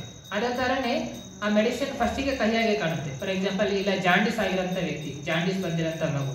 ಸೊ ಜಾಂಡೀಸ್ ಬಂದಿರೋ ಮಗುಗೆ ನಾವು ಅಮೃತನೇ ಕೊಡ್ಲಿ, ಅಂದ್ರೆ ಎಕ್ಸಾಂಪಲ್ ಸಿಹಿಯಾಗಿರೋಂಥ ತಿಂಡಿನೇ ಕೊಡ್ಲಿ, ಅವರಿಗೆ ಕಹಿಯಾಗಿ ಕಾಣುತ್ತೆ. ಆದ್ರೆ ಅದೇ ಜಾಂಡೀಸಿಗೆ ಕಾಮೇಲೆ ಬಂದಿರೋಂತಹ ಕಾಯಿಲೆ ಇರೋಂಥ ವ್ಯಕ್ತಿಗೆ ಇದು ಏನದು ಶುಗರ್ ಕ್ಯಾನ್ ಜ್ಯೂಸ್ ಅಲ್ವಾ, ಕಬ್ಬಿನ ಹಾಲು ಕೊಟ್ರೆ ಅದು ಕಹಿಯಾಗಿ ಕಾಣುತ್ತೆ, ಅದು ಕುಡಿತಾ ಕುಡಿತಾ ಅದೇ ಮತ್ತೆ ಅವರಿಗೆ ಅದು ಮತ್ತೆ ಸಿಹಿಯಾಗಿ ಕಾಣುತ್ತೆ. ಅದೇ ತರನೇ ಅವರು ಸಂತೋಷವನ್ನು ಕೂಡ ಫಸ್ಟಿಗೆ ಕಹಿಯಾಗಿ ಕಾಣಬಹುದು, ಆದ್ರೆ ಅಂತಿಮದಲ್ಲಿ ಸಿಹಿ ಆಗೋದು. ಆದ್ರೆ ಅಜ್ಞಾನಿಗಳಿಗೆ ಫಸ್ಟಿಗೆ ಕುಡಿಯೋದು ತಿನ್ನೋದು ಇದು ಫಸ್ಟಿಗೆ ಸಂತೋಷ ಅನ್ಸುತ್ತೆ ಅವರಿಗೆ, ಅಂತಿಮದಲ್ಲಿ ದುಃಖಮಯ ನರಕ ತಗೊಂಡೋಗುತ್ತೆ, ಅದು ಅವರಿಗೆ ವಿಷ ಆಗದ ತರ ಆಗುತ್ತೆ. ಈ ತರ ಜ್ಞಾನದಲ್ಲಿ ಮತ್ತು ಅಜ್ಞಾನದಲ್ಲಿ ಇರೋಂಥ ವ್ಯಕ್ತಿಗಳು ಯಾವ ತರ ಸಂತೋಷವನ್ನ ಪಡ್ಕೊಳ್ತಾರೆ, ಸಂತೋಷ ಅಂತೇಳಿ ಅನುಭವಿಸ್ತಾರೆ, ನಂತರ ಯಾವ ತರ ಅವ್ರ ಪರಿಸ್ಥಿತಿ ಆಗುತ್ತೆ ಅನ್ನೋದು ಇದರಲ್ಲಿ ನೋಡ್ಬೋದು. ಸೊ ಸಂತೋಷದ ಜ್ಞಾನ ಮತ್ತು ಅಜ್ಞಾನದಿಂದಲೂ ಕೂಡಿರುತ್ತೆ. ಸೊ ಸಂತೋಷದಲ್ಲಿ ನಾನು ಜ್ಞಾನಪೂರ್ವಕವಾಗಿ ನಾನು ಸಂತೋಷನ ಅನುಭವಿಸ್ತಾ ಇದ್ದೀನ, ಅಥವಾ ಅಜ್ಞಾನದಲ್ಲಿ ನಾನು ಸಂತೋಷ ಕ್ಷಣಿಕವಾಗಿರೋಂಥ ಸಂತೋಷನ ಪಡ್ಕೊಳ್ತಾ ಇದ್ದೀನಿ ಅನ್ನೋದು ವಿಚಾರಣೆ ಮಾಡೋದು ಬಹಳ ಮುಖ್ಯ, ವಿವೇಕ ಶಕ್ತಿ ಮುಖಾಂತರ. ಸೊ ಈ ತರ ಎಲ್ಲರೂ ಈ ಜಗತ್ತಿನ ಸಂತೋಷದ ತರ್ಕ, ಈ ಎಲ್ಲರಿಗೂ ಸಂತೋಷದ ಬಗ್ಗೆ ತರ್ಕ ಮಾಡ್ತಾನೆ ಇದ್ದಾರೆ ಅಲ್ವಾ. ನಾನು ಇದು ಮಾಡಿದ್ರೆ ಸಂತೋಷ ಆಗಿರ್ತೀನಿ, ಅದು ಮಾಡಿದ್ರೆ ಸಂತೋಷ ಆಗಿರ್ತೀನಿ ಅಲ್ವಾ. ಈ ತರ ಏನನ್ನಾದ್ರೂ ಸಾಧಿಸುವ ನಿರೀಕ್ಷೆ ಇರುತ್ತೆ, ಸ್ಥಿತಿ ಹೋಲಿಕೆ, ಇನ್ನೊಬ್ಬರು ಹೋಲಿಕೆ, ಅವ್ರು ಇಂಜಿನಿಯರಿಂಗ್ ಮಾಡ್ತಿದ್ದಾರೆ ನಾನು ಇಂಜಿನಿಯರಿಂಗ್ ಮಾಡ್ತೀನಿ, ನಾನು ಚೆನ್ನಾಗಿ ಬೆಳೆಸ್ತೀನಿ, ಅವ್ರು ಡಾಕ್ಟರ್ ಆಗಿದ್ದಾರೆ ನಾನು ಚೆನ್ನಾಗಿ ಡಾಕ್ಟರ್ ಆಗ್ಬೇಕು. ಬಟ್ ನನ್ನ ನೇಚರ್, ನನ್ನ ಸ್ವಭಾವ ಏನಿದೆ ಅಂತೇಳಿ ನಾವು ಅದನ್ನ ತಿಳ್ಕೊಬೇಕು. ನನ್ನ ಸ್ವಭಾವ ಆ ತರ ಇದೆಯಾ ಇಲ್ಲ ಅನ್ನೋದು. ಎಲ್ಲರೂ ಡಾಕ್ಟರ್ ಆಗ್ತೀನಿ ಅಂದ ತಕ್ಷಣ ನಾನು ಡಾಕ್ಟರ್ ಆಗ್ಬೇಕು ಅನ್ನೋದಲ್ಲ, ಎಲ್ಲರೂ ಇಂಜಿನಿಯರ್ ಆಗ್ತೀನಿ ನಾನು ಇಂಜಿನಿಯರ್ ಆಗ್ಬೇಕು. ನನ್ನ ಸ್ವಭಾವ, ನನ್ನ ಸ್ವಾಭಾವಿಕ ನನ್ನ ಸ್ವಭಾವ ಯಾವ ತರ ಇದೆ ಅನ್ನೋದನ್ನ, ನನ್ನ ನೇಚರ್ ಯಾವ ತರ ಇದೆ, ಅದು ನನ್ನ ಸಂಸ್ಕಾರ ಅನುಸಾರವಾಗಿ ನನ್ನ ನೇಚರ್ ಯಾವ ತರ ಬಂದಿದೆ ಅದ್ರ ಮುಖಾಂತರ ನಾನು ಕಾರ್ಯಕಲಾಪ ಮಾಡೋದು ಬಹಳ ಮುಖ್ಯ. ಅದ್ರ ಮುಖಾಂತರ ನಾನು ಡಿಸಿಷನ್ ತಗೊಳ್ಳೋದು, ಶಾಸ್ತ್ರದ ಮುಖಾಂತರ ನಾವು ಡಿಸಿಷನ್ ತಗೊಳ್ಳೋದು, ಒಬ್ಬ ಪ್ರಾಮಾಣಿಕವಾದಂತ ಗುರುಗಳನ್ನ ಶರಣ ಹೊಂದಿ ಅದು ಬಹಳ ಮುಖ್ಯ. ಇಲ್ಲದೆ ಹೋದ್ರೆ ಈ ಗುರುಗಳ ಕೃಪೆ ಇಲ್ಲದೆ, ಗುರುಗಳು ಪ್ರಾಮಾಣಿಕವಾದ ಗುರುಗಳನ್ನ ನಾನು ಶರಣ ಹೊಂದಿಲ್ಲ ಅಂತ ಹೇಳಿದ್ರೆ ನಾನು ತಗೊಳೋದೆಲ್ಲ ಡಿಸಿಷನ್ ರಾಂಗ್ ಕೂಡ ಆಗಿರ್ಬೋದು. ನನಗೆ ತಿಳಿಸಿರಲ್ಲ, ನನ್ನ ಅಹಂಕಾರ ನಾನೇ ಕರೆಕ್ಟ್ ಅಂತ ಹೇಳ್ತೀನಿ ಅಲ್ವಾ. ನಮ್ಮ ಅಹಂಕಾರ ಮಿಥ್ಯ ಅಹಂಕಾರ, ನಾನೇ ಕರೆಕ್ಟು, ನಾನು ತಪ್ಪಲ್ಲ ಅಂತಾನೆ ಹೇಳುತ್ತೆ. ಅದಕ್ಕೆ ನಾವು ಒಬ್ಬ ಪ್ರಾಮಾಣಿಕವಾಗಿರುವಂತಹ ಗುರುಗಳನ್ನ ಶರಣ ಹೊಂದಬೇಕು. ಅದಕ್ಕೆ ಭಗವದ್ಗೀತೆಯಲ್ಲಿ ಕೃಷ್ಣ ಏನ್ ಹೇಳ್ತಾನೆ, ತದ್ವಿಧಿ ಪ್ರಣಿಪಾತೇನ ಪರಿಪ್ರಶ್ನೇನ ಸೇವಯ ಉಪದೀಕ್ಷಂತಿತೆ ಜ್ಞಾನೇನ ತತ್ವದರ್ಶನ. ತತ್ವದರ್ಶಿ ಅಂದ್ರೆ ತತ್ವವನ್ನ, ತತ್ವ ಅಂದ್ರೆ ಅರ್ಥ ಏನು, ಸತ್ಯವನ್ನ, ಪರಮ ಸತ್ಯವನ್ನ ಯಾರು ತಿಳ್ಕೊಂಡಿರ್ತಾರೋ ಅವರು ಆ ಗುರುಗಳು, ಪ್ರಾಮಾಣಿಕ ವರ್ಗದ ಗುರುಗಳನ್ನ ನಾವು ಶರಣ ಹೊಂದಬೇಕು. ಅವ್ರ ಮುಖಾಂತರ ಜ್ಞಾನವನ್ನ ನಾವು ತಗೋಬೇಕು, ಅವ್ರ ಮುಖಾಂತರ ನಾವು ಗೈಡೆನ್ಸ್ ನ ತಗೋಬೇಕು, ನಾವು ಸ್ವತಃ ಡಿಸಿಷನ್ ತಗೋಬಾರ್ದು ಅಂತೇಳಿ. ತತ್ವದರ್ಶಿಗಳಾದ್ರು ಪ್ರಾಮಾಣಿಕವಾಗಿರುವಂತ ಗುರುಗಳನ್ನ ಶರಣ ತಗೋಬೇಕು. ಅದ್ರ ಮುಖಾಂತರ ಅವರಿಗೆ ವಿನಯಪೂರ್ವಕವಾಗಿ ನಾವು ಪ್ರಶ್ನೆ ಮಾಡಬೇಕು. ಅವಾಗ ನಾವು ನಿಜವಾದ ಸಂತೋಷವನ್ನ ಗಳಿಸಬಹುದು. ಈ ಎಲ್ಲಾ ದುಃಖಮಯ ಪರಿಸ್ಥಿತಿಯಿಂದ ನಾವು ಹೊರಗಡೆ ಬರಬಹುದು. ಏನೋ ಇದನ್ನೆಲ್ಲ ನಾವು ತಿಳಿಸಿದ್ವಿ. ಸೊ ಭಗವಂತ ಮತ್ತೆ ಈ ಭೌತಿಕ ಸಂಸಾರದ ಯಾವ ತರ ಕ್ರಿಯೆ ಇದೆ, ನಾವು ಯಾವ ತರ ಬಂಧನದಲ್ಲಿ ಒಳಪಟ್ಟಿದ್ದೀವಿ, ಹೇಳಿದ್ನಲ್ಲ ಈ ಸಂಸಾರದಲ್ಲಿ ನಾನು ಜೈಲು, ಈ ಭೌತಿಕ ಸಂಸಾರದಲ್ಲಿ ಇದೀವಿ ಅಂತೇಳಿ. ಸೊ ಭಗವಂತ ಏನ್ ಹೇಳ್ತಿದ್ದಾನೆ, ಮಾಯಾ ಪ್ರಕೃತಿ ಅಲ್ವಾ ಇದು. ಸೊ ಭಗವಂತ ಹೇಳ್ತಾನೆ, ದೈವಿ ಏಷ ಗುಣಮಯಿ ಮಮ ಮಾಯಾ ದುರತ್ಯಯ ಮಾಂ ಏವ ಯೋ ಪ್ರಪದ್ಯಂತೆ ಮಾಯಾಮೇತಾಂ ತರಂತಿ ತೇ.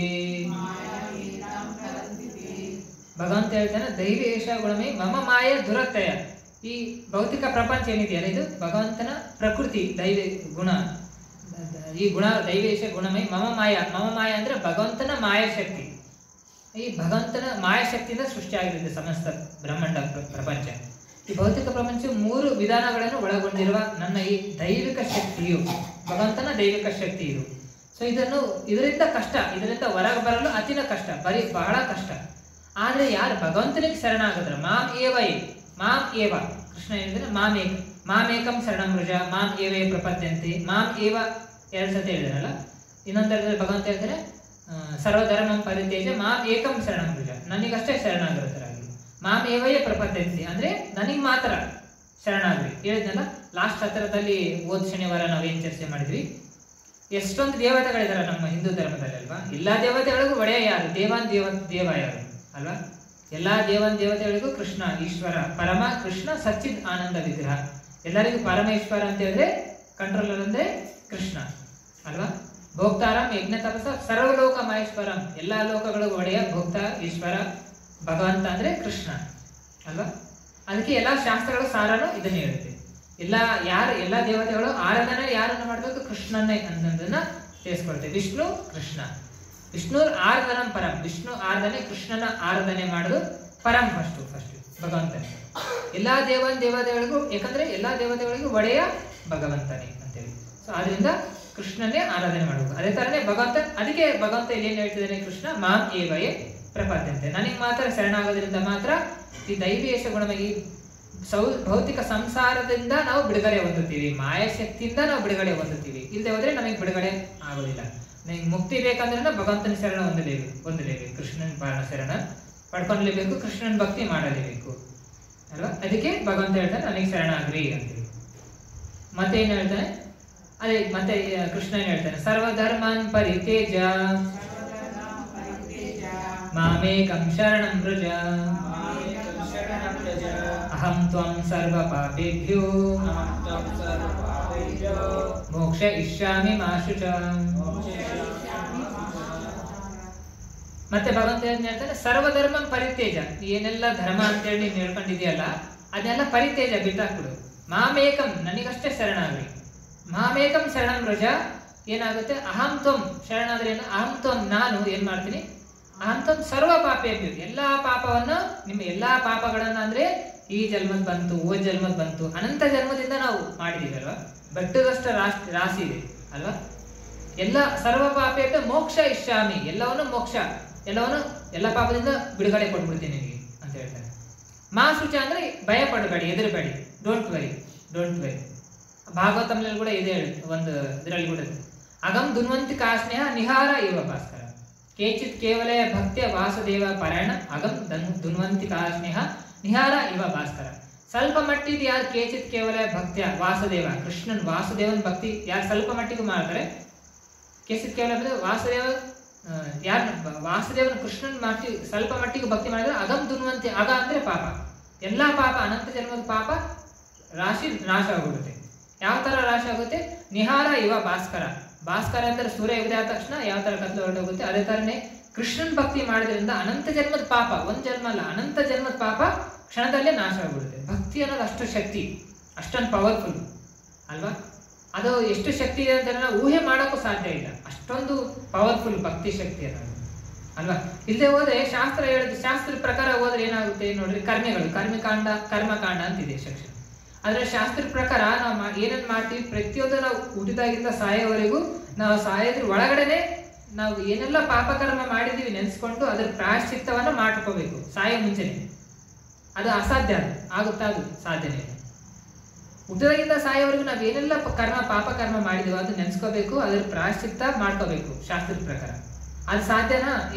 ಅಸಾಧ್ಯ. ಅದು ಅದಕ್ಕೆ ಸಿಂಪಲ್ ಪ್ರೊಸೆಸ್ ಏನು, ಕೃಷ್ಣನ್ ಶರಣಾಗತ, ಮಾಮೇಕಂ ಶರಣ, ಕೃಷ್ಣನ್ ಶರಣಾಗತೆ ಹೊಂದೋದು. ಭಗವಂತನ ಭಕ್ತಿ ಮಾಡೋದ್ರಿಂದ ಅನಂತ ಜನ್ಮ, ಒಂದ್ ಜನ್ಮ ಅಲ್ಲ ಅನಂತ ಜನ್ಮದ ಪಾಪನ ರಾಶಿನೇ ನಾಶ ಆಗೋಗುತ್ತೆ ಅಲ್ವಾ. ಅದಕ್ಕೆ ಇದು ಬಹಳ ಮುಖ್ಯ. ಅದಕ್ಕೆ ಮಾಮೇಕಂ, ಭಗವಂತನ ಒಂದೇ ಶರಣಾಗೋದ್ರಿಂದ ಎಲ್ಲಾ ಪಾಪ ಇದೇ ಅಸೂರೆನ್ಸ್ ಬೇರೆ ಯಾವ ದೇವತೆಗಳು ಕೊಡಕ್ಕಾಗೋದಿಲ್ಲ. ಇನ್ನ ಯಾರು ಈ ಮಾತನ್ನ ಹೇಳಕ್ಕೆ ಸಾಧ್ಯ ಇಲ್ಲ ಅಲ್ವಾ. ಯಾರು ಹೇಳ್ತಾರೆ ಈ ಮಾತನ್ನ? ಯಾರು ಓನರ್ ಇರ್ತಾರೋ ಅದೇ. ಫಾರ್ ಎಕ್ಸಾಂಪಲ್ ನೀವು ಯಾವ್ದೋ ದೊಡ್ಡ ಕಂಪ್ನಿಗೆ ಹೋಗ್ತೀರಿ, ಬಾಸ್ ಇರ್ತಾರೆ, ಈಗೆಲ್ಲ ಕೇಳ್ತೀರಿ ಬಾಸ್ ನೀವ ನಾನಲ್ಲ, ಬಾಸ್ ನೀವ ನಾವಲ್ಲ. ಅದೇ ತರ ಎಲ್ಲ ಶಾಸ್ತ್ರಗಳಲ್ಲಿ ಇಲ್ಲಿ ಪುರಾಣ ಉಪನಿಷತ್ತುಗಳಿದಾವೆ. ಎಲ್ಲದರಲ್ಲಿ ಯಾರು ಈ ಮಾತನ್ನ ಹೇಳಿಲ್ಲ. ಮಾಮೇಕಂ ಶರಣಂ ವ್ರಜ ಸರ್ವಧರ್ಮ ಪರಿತ್ಯಜ, ಇದು ಯಾರು ಹೇಳಿಲ್ಲ ಅಲ್ವಾ. ಸರ್ವಧರ್ಮ ಅಂದ್ರೇನು? ಉಪಾಧಿಗಳು. ನಾನು ಇದು, ನಾನು ಅದು, ನಾನು ಬ್ರಾಹ್ಮಣ, ಕ್ಷತ್ರಿಯ, ವೈಶ್ಯ, ಶೂದ್ರ, ನನ್ನ ಬ್ರಹ್ಮಚಾರಿ, ಗೃಹಸ್ಥ, ವಾನಪ್ರಸ್ಥ, ಇವೆಲ್ಲ ಉಪಾಧಿ ತರ. ಇವೆಲ್ಲವನ್ನ ಬಿಟ್ಟಾಕು, ನನಗಷ್ಟೇ ಶರಣ. ಮಾಮೇಕಂ ಶರಣಂ ವ್ರಜ ಅಹಂ ತ್ವಂ, ನಾ ಎಲ್ಲ ಪಾಪ ನಾಶ ಮಾಡ್ತೀನಿ. ಸೊ ಇದನ್ನ ಯಾರು ಹೇಳಕ್ ಸಾಧ್ಯ? ಯಾರು ಹೇಳ್ತಾರೆ? ಬಾಸ್ ಮಾತ್ರ ಹೇಳ್ತಾರೆ. ಬಾಸ್ ಅಂದ್ರೆ ಎಲ್ಲರಿಗೂ ಒಡೆಯಾಗಿರಂತ ಭಗವಂತ ಮಾತ್ರ ಹೇಳಕ್ ಸಾಧ್ಯ. ಅನ್ಯಶಾಸ್ತ್ರದಲ್ಲಿ ಎಲ್ಲಾ ದೇವತೆಗಳು ಮಾತಾಡಿದ್ದಾರೆ ಅಲ್ವಾ. ಪುರಾಣಗಳಲ್ಲಿ ಎಲ್ಲಾ ದೇವತೆಗಳು ಚರ್ಚೆ ಬರುತ್ತೆ. ಭಾಗವತ ಪುರಾಣದಲ್ಲಿ ಬಹಳಷ್ಟು ದೇವತೆಗಳ ಚರ್ಚೆ ಬರುತ್ತೆ. ಎಲ್ಲಾ ದೇವತೆಗಳು ಕೃಷ್ಣನ್ನೇ ಉಪಾಸನೆ ಮಾಡ್ಬೇಕು, ಕೃಷ್ಣನ್ನೇ ಭಜನೆ ಮಾಡ್ಬೇಕು ಅಂತ ಹೇಳ್ತಾರೆ. ಆಚಾರ್ಯರು ಕೂಡ ಹೇಳ್ತಾರಲ್ವಾ, ಭಜ ಗೋವಿಂದಂ ಭಜ ಗೋವಿಂದಂ ಗೋವಿಂದಂ ಭಜ ಮೂಢಮತೆ ಅಲ್ವಾ. ಆದಿಶಂಕರಾಚಾರ್ಯರು ಯಾರು ಭಜನೆ ಮಾಡೋದಕ್ಕೆ ಹೇಳ್ತಿದ್ದಾರೆ? ಗೋವಿಂದಂ ಭಜ. ಗೋವಿಂದ ಅಂದ್ರೆ ಯಾರು? ಕೃಷ್ಣ ಅಲ್ವಾ. ಈ ಸಂಸಾರ ಬಹು ದುಃಖ ಪರಿಸ್ಥಿತಿನಲ್ಲಿದೆ, ಯಾರು ಭಜನೆ ಮಾಡ್ಬೇಕು? ಗೋವಿಂದಂ ಭಜ ಮೂಢಮತೆ. ಮೂಢಮತೆ ಅಂದ್ರೆ ಮೂಢ ವ್ಯಕ್ತಿಗಳು ಯಾರು ಅವ್ರು ಭಜನೆ ಮಾಡಿದ್ರೆ ದಯವಿಟ್ಟು ಭಜನೆ ಮಾಡ್ರಿ, ಕೃಷ್ಣನ ಭಜನೆ ಮಾಡ್ರಿ. ಮೂಢಮತಿಗಳೇ ಕೃಷ್ಣನ ಭಜನೆ ಮಾಡ್ರಿ, ಗೋವಿಂದನ ಭಜನೆ ಮಾಡ್ರಿ. ಅದೇ ಮನುಷ್ಯ ಸಫಲತೆ, ಪರ್ಫೆಕ್ಷನ್ ಆಫ್ ಲೈಫ್ ನಮಗೆ ಕೊಡುತ್ತೆ ಅಂತ ಹೇಳಿ ಭಗವಾನ್ ಆದಿಶಂಕರಾಚಾರ್ಯ ಕೂಡ ಹೇಳ್ತಾರೆ. ಎಲ್ಲ ಆಚಾರ್ಯರು ಕೂಡ ಅದನ್ನೇ ಹೇಳ್ತಾರೆ. ಎಲ್ಲ ದೇವತೆಗಳು ಕೂಡ ಶಾಸ್ತ್ರದಲ್ಲಿ ಅದನ್ನೇ ಹೇಳ್ತಾರೆ. ಯಾರು ಭಜನೆ ಮಾಡಬೇಕು? ಆರಾಧನೆ ಸಾಧ್ಯ ವಿಷ್ಣು ಆರಾಧನೆ ಪರ, ವಿಷ್ಣುನ ಆರಾಧನೆ ಮಾಡ್ರಿ, ಕೃಷ್ಣನ ಆರಾಧನೆ ಮಾಡ್ರಿ, ಗೋವಿಂದನ ಆರಾಧನೆ ಮಾಡ್ರಿ ಅಲ್ವಾ. ಏಕಲ ಈಶ್ವರ ಕೃಷ್ಣ ಆರಸಭ ನೃತ್ಯ, ಎಲ್ಲರೂ ಏಕಲ ಈಶ್ವರ ಅಂದ್ರೆ ಕೃಷ್ಣನೇ ಅಂತೇಳಿ. ಅವಾಗ ನಮಗೆ ನಿಜವಾದ ಶಾಂತಿ ನೆಮ್ಮದಿ ದೊರಕುತ್ತೆ. ಉದಾಹರಣೆಗೆ ಈಗ ಭಜನೆ ಮಾಡಿದವರಿಗೆ ಏನ್ ಸಿಗುತ್ತೆ? ಈಗ ನೋಡಿ, ಕೃಷ್ಣನ್ ಭಕ್ತಿ ಮಾಡಿದವರಿಗೆ ಒಂದು ಏನ್ ತಿಳ್ಕೊಂಡಿವಿ ನಾವು? ಎಲ್ಲ ಪಾಪ ನಾಶ, ಅನಂತ ಜನ್ಮದ ಪಾಪ ನಾಶ. ಓಕೆನಾ? ಮತ್ತೇನ್ ಸಿಗುತ್ತೆ? ಅಭಯ ಹಸ್ತ, ದೈವಿ ಪ್ರಕೃತಿ ಆಶ್ರಿತ, ಭಗವಂತನ ಕೃಷ್ಣನ್ ಪ್ರೊಟೆಕ್ಷನ್ ಅಲ್ಲಿ ಇರ್ತೀವಿ. ಒಂದು ಸುಂದರವಾದ ಇದು ಹೇಳ್ತಾರ ಇದರಲ್ಲಿ, ರಾಕೆ ಕೃಷ್ಣ ಮಾರೇ ಕೊಯ್, ಮಾರೇ ಕೃಷ್ಣ ರಾಕೆ ಕೊಯ್ ಅಂತೇಳಿ ಅಲ್ವಾ. ಆಚಾರ್ಯ ಒಂದು ಇದರಲ್ಲಿ ಹೇಳ್ತಾರೆ. ಸೊ ಯಾರು ಕೃಷ್ಣನ ರಕ್ಷಣೆ ಮಾಡ್ಬೇಕು ಅನ್ಕೊಂತಾನೋ ಅವ್ರನ್ನ 333 ಕೋಟಿ ದೇವತೆಗಳು ಕೂಡ ಅವ್ರನ್ನ ಏನು ಮಾಡೋಕ್ಕಾಗಲ್ಲ, ಹೊಡೆಯೋಕ್ಕಾಗಲ್ಲ ಅಲ್ವಾ. ಎಕ್ಸಾಂಪಲ್ ಇಲ್ಲಿ ಪ್ರಹ್ಲಾದ್ ಮಹಾರಾಜರು ನೋಡ್ತೀರಲ್ವಾ, ಕಾಣ್ತಿದ್ಯಾ ಸ್ಕ್ರೀನ್? ಇವರು ಪ್ರಹ್ಲಾದ್ ಮಹಾರಾಜರು, ಭಕ್ತ ಪ್ರಹ್ಲಾದ್ ಮಹಾರಾಜರು. ನರಸಿಂಹದೇವ್ರ ಅವತಾರ ಬಂತಲ್ವಾ, ಭಗವಂತ ನರಸಿಂಹದೇವ್ರ ಅವತಾರ ತಗೊಂಡಿದ್ದೆ ಪ್ರಹ್ಲಾದ್ ಮಹಾರಾಜರಿಗೆ ಕೃಪೆ ತೋರಕ್ಕಾಗಿ, ಪ್ರಹ್ಲಾದ್ ಮಹಾರಾಜರನ್ನ ರಕ್ಷಣೆ ಮಾಡೋಕ್ಕಾಗಿ ಅಲ್ಲ. ಹಾಗೆ ರಾಧೆ ಕೃಷ್ಣ ಮಾರೇ ಕೊಯ್, ಈ ಕೃಷ್ಣ ಯಾರು ರಕ್ಷಣೆ ಮಾಡ್ಬೇಕು ಅನ್ಕೊಂತಾನೋ ಅವ್ರ 333 ಕೋಟಿ ದೇವತೆಗಳು ಏನು ಮಾಡೋಕ್ಕಾಗಲ್ಲ ಅಲ್ವಾ. ಹಿರಣ್ಯಕಶಿಪು ಎಷ್ಟೆಲ್ಲ ಪ್ರಯತ್ನ ಪಟ್ರು ಕೊಲ್ಲೋದಕ್ಕೆ ಯಾರನ್ನ? ಪ್ರಹ್ಲಾದ, ಏನೂ ಆಗ್ಲಿಲ್ಲ ಅವ್ರಿಗೆ ಅಲ್ವಾ. ಅದೇ ತರನೇ ಮಾರೇ ಕೃಷ್ಣ ರಾಕೆ ಕೊಯ್, ಈ ಕೃಷ್ಣ ಯಾರು ಕೊಲ್ಬೇಕು ಅನ್ಕೊಂಡ ಅವ್ರನ್ನ ಯಾರು ರಕ್ಷಿಸೋದಕ್ಕಾಗುತ್ತೆ?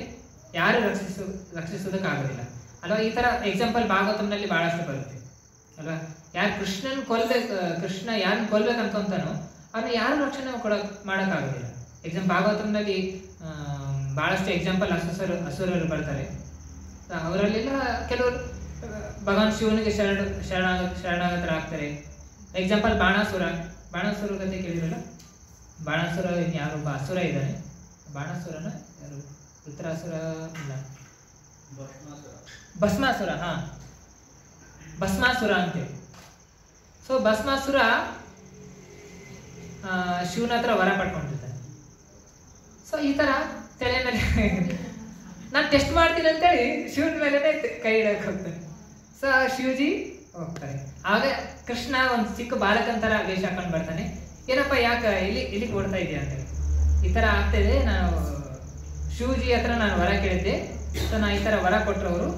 ಸೊ ಆದ್ರಿಂದ ನಾನು ವರ ಪಡ್ಕೊಳಕ್ಕಾಗಿ ನಾನು ಇದು ಮಾಡ್ತಾ ಇದ್ದೀನಿ ಅಂತ ಹೇಳ್ತಾರೆ. ಯಾ ಶಿವಜಿನ? ಶಿವಜಿ ಮತ್ತೆ ಎದಕ್ಕೆ ಕೇಳ್ತೀಯಪ್ಪ? ಅವ್ರು ಸುಳ್ಳು ಹೇಳಿದಾರೆ ನಿನಗೆ, ನಿಜ ಏನಾರು? ಹೌದಾ, ಸುಳ್ಳಪ್ಪ ಅಂತ ಹೇಳ್ತಾರೆ. ಅದು ಹೆಂಗೆ ಹೇಳ್ತೀಯಾ? ಸುಳ್ಳು, ಅದು ಬೇಕಾದ್ರೆ ನೀನು ತಲೆ ಮೇಲೆ ಇಟ್ಟು ಟೆಸ್ಟ್ ಮಾಡ್ಕೊಂಡು ನೋಡು ಅಂತ ಹೇಳ್ತಾರೆ. ಸರಿ ಬಿಡೋದ್ರೆ ಸುಳ್ಳ ನಿಜ ಅಂತ ಅವ್ರ ತಲೆ ಮೇಲೆ ಕೈ ಇಟ್ಕೊಂಡು ಭಸ್ಮಾಸುರ ಭಸ್ಮ ಹಾಕೊಂಡ್ಬಿಡ್ತಾರೆ. ಇದೇ ಥರನೇ ಅದೇ ಥರನೇ ಈಗ ಎಕ್ಸಾಂಪಲ್ ಹಿರಣ್ಯಕಶಿಪು ಬಹಳಷ್ಟು ತಪಸ್ಸು ಮಾಡಿ ಬ್ರಹ್ಮದೇವ್ರನ್ನ ಪ್ರಸನ್ನ ಮಾಡಿ ಏನು ಮಾಡ್ತಾನೆ? ತಪಸ್ಸಿನಲ್ಲಿ ನಾನು ಯಾರು ದೇವತೆಗಳು ಕೊಲ್ಬಾರ್ದು, ಅಸುರರು ಕೊಲ್ಬಾರ್ದು, ನರಗಳು ಕೊಯ್ಬಾರ್ದು, ರಾತ್ರಿ ಹೊತ್ತು ನಾನು ಸಾಯ್ಬೋದು, ಹಗಲಲ್ಲಿ ಸಾಯ್ಬೋದು, ಮನೆ ಒಳಗಡೆ ಸಾಯ್ಬೋದು, ಮನೆ ಹೊರಗಡೆ ಸಾಯ್ಬೋದು, ಯಾವೇ ಶಸ್ತ್ರಾಸ್ತ್ರಗಳಿಂದ ನಾನು ಸಾಯ್ಬಾರ್ದು ವರ ಕೇಳ್ತಾನೆ. ಯಾರು? ಹಿರಣ್ಯಕಶಿಪು. ಯಾರ ಹತ್ರ ವರ ಕೇಳ್ತಾನೆ? ಬ್ರಹ್ಮಜಿ ಹತ್ರ. ಬ್ರಹ್ಮಜಿ ತಥಾಸ್ತು ಅಂದ್ಬಿಡ್ತಾರೆ.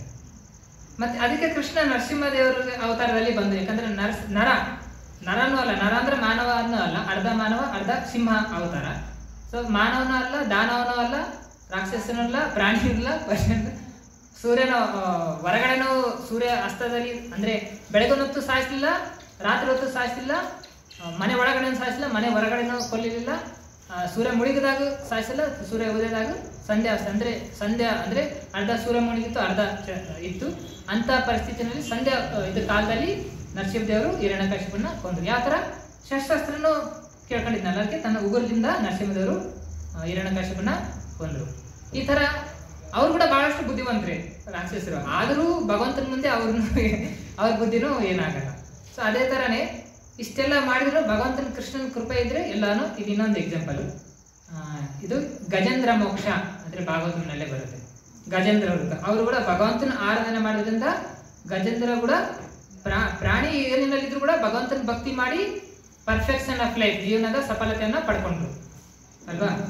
ಸೊ ಇದೇ ತರನೇ ಇನ್ನೊಂದು ಇಂಪಾರ್ಟೆಂಟ್ ಪಾಯಿಂಟ್, ಸ್ವಲ್ಪ ಅಭ್ಯಾಸ ಧರ್ಮಸ್ಯ ತ್ರಾಯಿತ ಮಹತ್ವ ಬರುತ್ತೆ. ಇದರ ಅರ್ಥ ಏನಂದ್ರೆ ಸ್ವಲ್ಪ ಮಟ್ಟಿಗೆ ನಾವು ಭಕ್ತಿ ಮಾಡೋದ್ರಿಂದ ನಮಗೆ ಈ ಜನ್ಮದಲ್ಲಿ ಮಾತ್ರ ಅಲ್ಲ, ಮತ್ತೆ ಇನ್ನೊಂದು ಜನ್ಮ ಕೂಡ ನಮಗೆ ಆ ಭಕ್ತಿ ಇರುತ್ತೆ.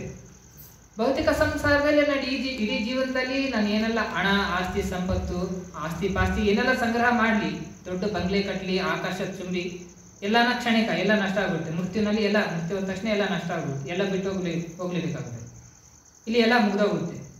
ಆದ್ರೆ ನಾವು ತಗೊಂಡಿದ್ದ ಜ್ಞಾನನೂ ಅಷ್ಟೇ. ನಾನು ದೊಡ್ಡ PhD ಮಾಡಲಿ, ದೇಹ ಮುಗ್ದೋಯ್ತು ಅಂತ ಹೇಳಿದ್ರೆ ಹರೇ ಕೃಷ್ಣ. ದೇಹ ಅಂತ್ಯ ಆಯ್ತಂದ್ರೆ ನಾನು ದೊಡ್ಡ PhD ಕೂಡ ನಮ್ಮ ಮೈಂಡಿಂದ ಹೋಗುದು, ಮತ್ತೆ ABCDಲಿಂದಾನೇ ಕಲಿಬೇಕು ನಾನು ಅಲ್ವಾ. ಇದು ಭೌತಿಕ ಸಂಸಾರದ ಭೌತಿಕ ಸಂಪತ್ತು.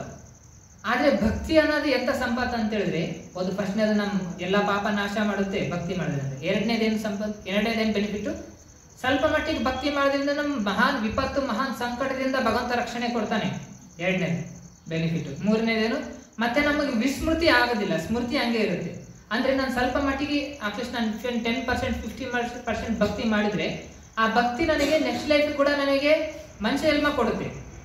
ಮತ್ತೆ ನಾವು ಕರ್ಮ ಚಕ್ರದಲ್ಲಿ ಮತ್ತೆ ಪ್ರಾಣಿ, ಪಕ್ಷಿ ಏನೆಲ್ಲ ಹೋಗೋದಿಲ್ಲ. ಈಗ ಮನುಷ್ಯ ಜನ್ಮದಿಂದ ಬಂದಿದ್ದೀವಿ ಅಂದ್ರೆ 84 ಬೇರೆ ಬೇರೆ ವಿವಿಧ ಪ್ರಕಾರದ ಯೋನಿಗಳನ್ನ ಪಾಸ್ ಆದ ನಂತರ ಮನುಷ್ಯ ಜನ್ಮಕ್ಕೆ ಬರ್ತೀವಿ ಅಲ್ವಾ. ಆದ್ರೆ ಭಕ್ತಿ ಮಾಡಿದ್ರೆ ನೆಕ್ಸ್ಟ್ ಲೈಫಿಗೆ ಮನುಷ್ಯ ಜನ್ಮ ಗ್ಯಾರಂಟಿ. ಮತ್ತೆ ನಾವು ಭಕ್ತಿ ಮಾಡೋದು ಗ್ಯಾರಂಟಿ. ಮತ್ತೆ ಎಲ್ಲಿಗೆ ಬಿಟ್ಟಿರ್ತೀವಿ ಅಲ್ಲಿಂದ ಮತ್ತೆ ಸ್ಟಾರ್ಟ್ ಆಗುತ್ತೆ ಆಧ್ಯಾತ್ಮಿಕ.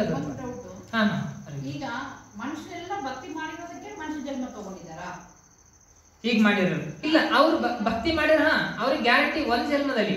ಬಟ್ ಆದ್ರೆ ಕೆಲವೊಬ್ರಿಗೆ ಮನುಷ್ಯ ಜನ್ಮ ಕರ್ಮಚಕ್ರದಲ್ಲಿ ಅಂದ್ರೆ ಕರ್ಮಕಾಂಡದಲ್ಲಿ ಯಾರು ಭಕ್ತಿ ಮಾಡದೇ ಇರುವಂತ ಕರ್ಮಿಗಳು ಇರ್ತಾರಲ್ವಾ, ಕರ್ಮಕಾಂಡದಲ್ಲಿ ಇರುವಂತ ಭಕ್ತಿ ಮಾಡದೇ ಇರೋರು ಮನುಷ್ಯ ಜನ್ಮ ಬರೋದಕ್ಕೆ ಹೆಂಗ್ ಬರ್ತಾರಂದ್ರೆ, ಬೇರೆ ಬೇರೆ ವಿವಿಧ ಪ್ರಕಾರದ ಯೋನಿಗಳಿದಾವಲ್ಲ, ಪ್ರಾಣಿ, ಪಕ್ಷಿ ಯೋನಿ, 84 ವಿವಿಧ ಪ್ರಕಾರದ ಜೀವ ಯೋನಿಗಳು, ಅದೆಲ್ಲ ಪಾಸ್ ಆದ ನಂತರ ಮನುಷ್ಯ ಜನ್ಮಕ್ಕೆ ಬರುತ್ತೆ.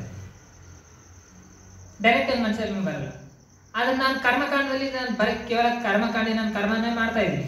ಎಕ್ಸಾಂಪಲ್, ನಾನು ಭಕ್ತಿ ಮಾಡಿಲ್ಲ ಅನ್ಕೊಳ್ಳಿ, ನಾನು ಭಗವಂತನ ಜಪ ಮಾಡಿಲ್ಲ, ಹರೇ ಕೃಷ್ಣ ಮಹಾಮಂತ್ರ ಜಪ ಮಾಡಿಲ್ಲ, ಭಜನೆ ಮಾಡಿಲ್ಲ, ಕೀರ್ತನೆ ಮಾಡಿಲ್ಲ, ಭಗವಂತನ ಭಕ್ತಿ ಮಾಡಿಲ್ಲ, ಏನು ನಾನು ಸತ್ತೋದ್ರೆ ನಾನು ಕರ್ಮಾನುಸಾರವಾಗಿ ಪ್ರಾಣಿ, ಪಕ್ಷಿ, ಕ್ರಿಮಿ, ಕಿರೀಟ, ಯೋನಿ ಎಲ್ಲಾನು ಪಾಸ್ ಆದ ನಂತರ ಮನುಷ್ಯ ಜನ್ಮಕ್ಕೆ ಲಾಸ್ಟಿಗೆ ಮನುಷ್ಯ ಜನ್ಮ ಬರುತ್ತೆ.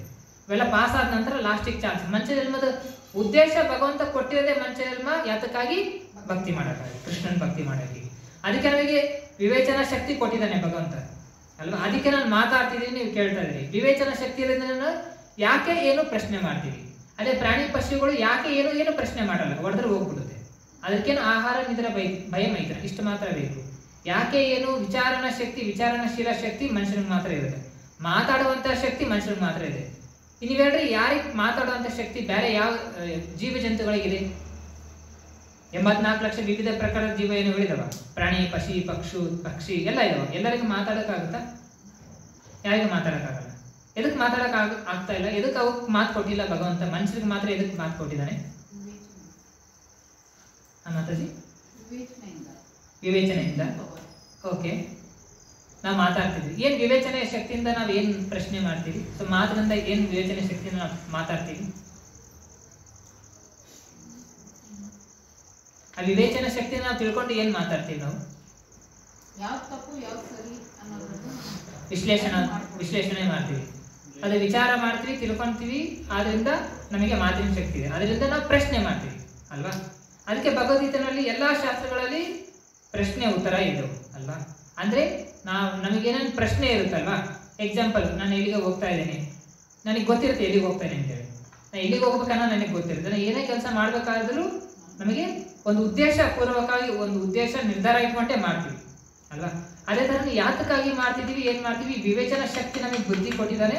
ಆ ವಿವೇಚನ ಶಕ್ತಿಯನ್ನು ಯೂಸ್ ಮಾಡ್ಕೊಂಡು ನಾನು ಏನೆಲ್ಲ ವಿದ್ಯೆ ಅರ್ಜನೆ ಮಾಡ್ತಾ ಇದ್ದೀನಿ, ಜ್ಞಾನವನ್ನು ಅರ್ಜನೆ ಮಾಡ್ತಾ ಇದ್ದೀನಿ, ಅದಕ್ಕೆ ಯಾಕೆ ಏನು ಮಾಡ್ತಾ ಇದ್ದೀನಿ, ಇವೆರಡು ಪ್ರಶ್ನೆ. ಯಾಕೆ ಏನು, ನನ್ನ ಜೀವನದಲ್ಲಿ ಯಾತಕ್ಕಾಗಿ ಮಾಡ್ತಾ ಇದ್ದೀನಿ, ನಾನು ಏನು ಮಾಡ್ತಾ ಇದ್ದೀನಿ, ಇವೆರಡು ಹೆಂಗ ವಿವೇಚನೆ ಶಕ್ತಿಯಿಂದ ನಾವು ತಿಳ್ಕೊಂತೀವಲ್ವಾ.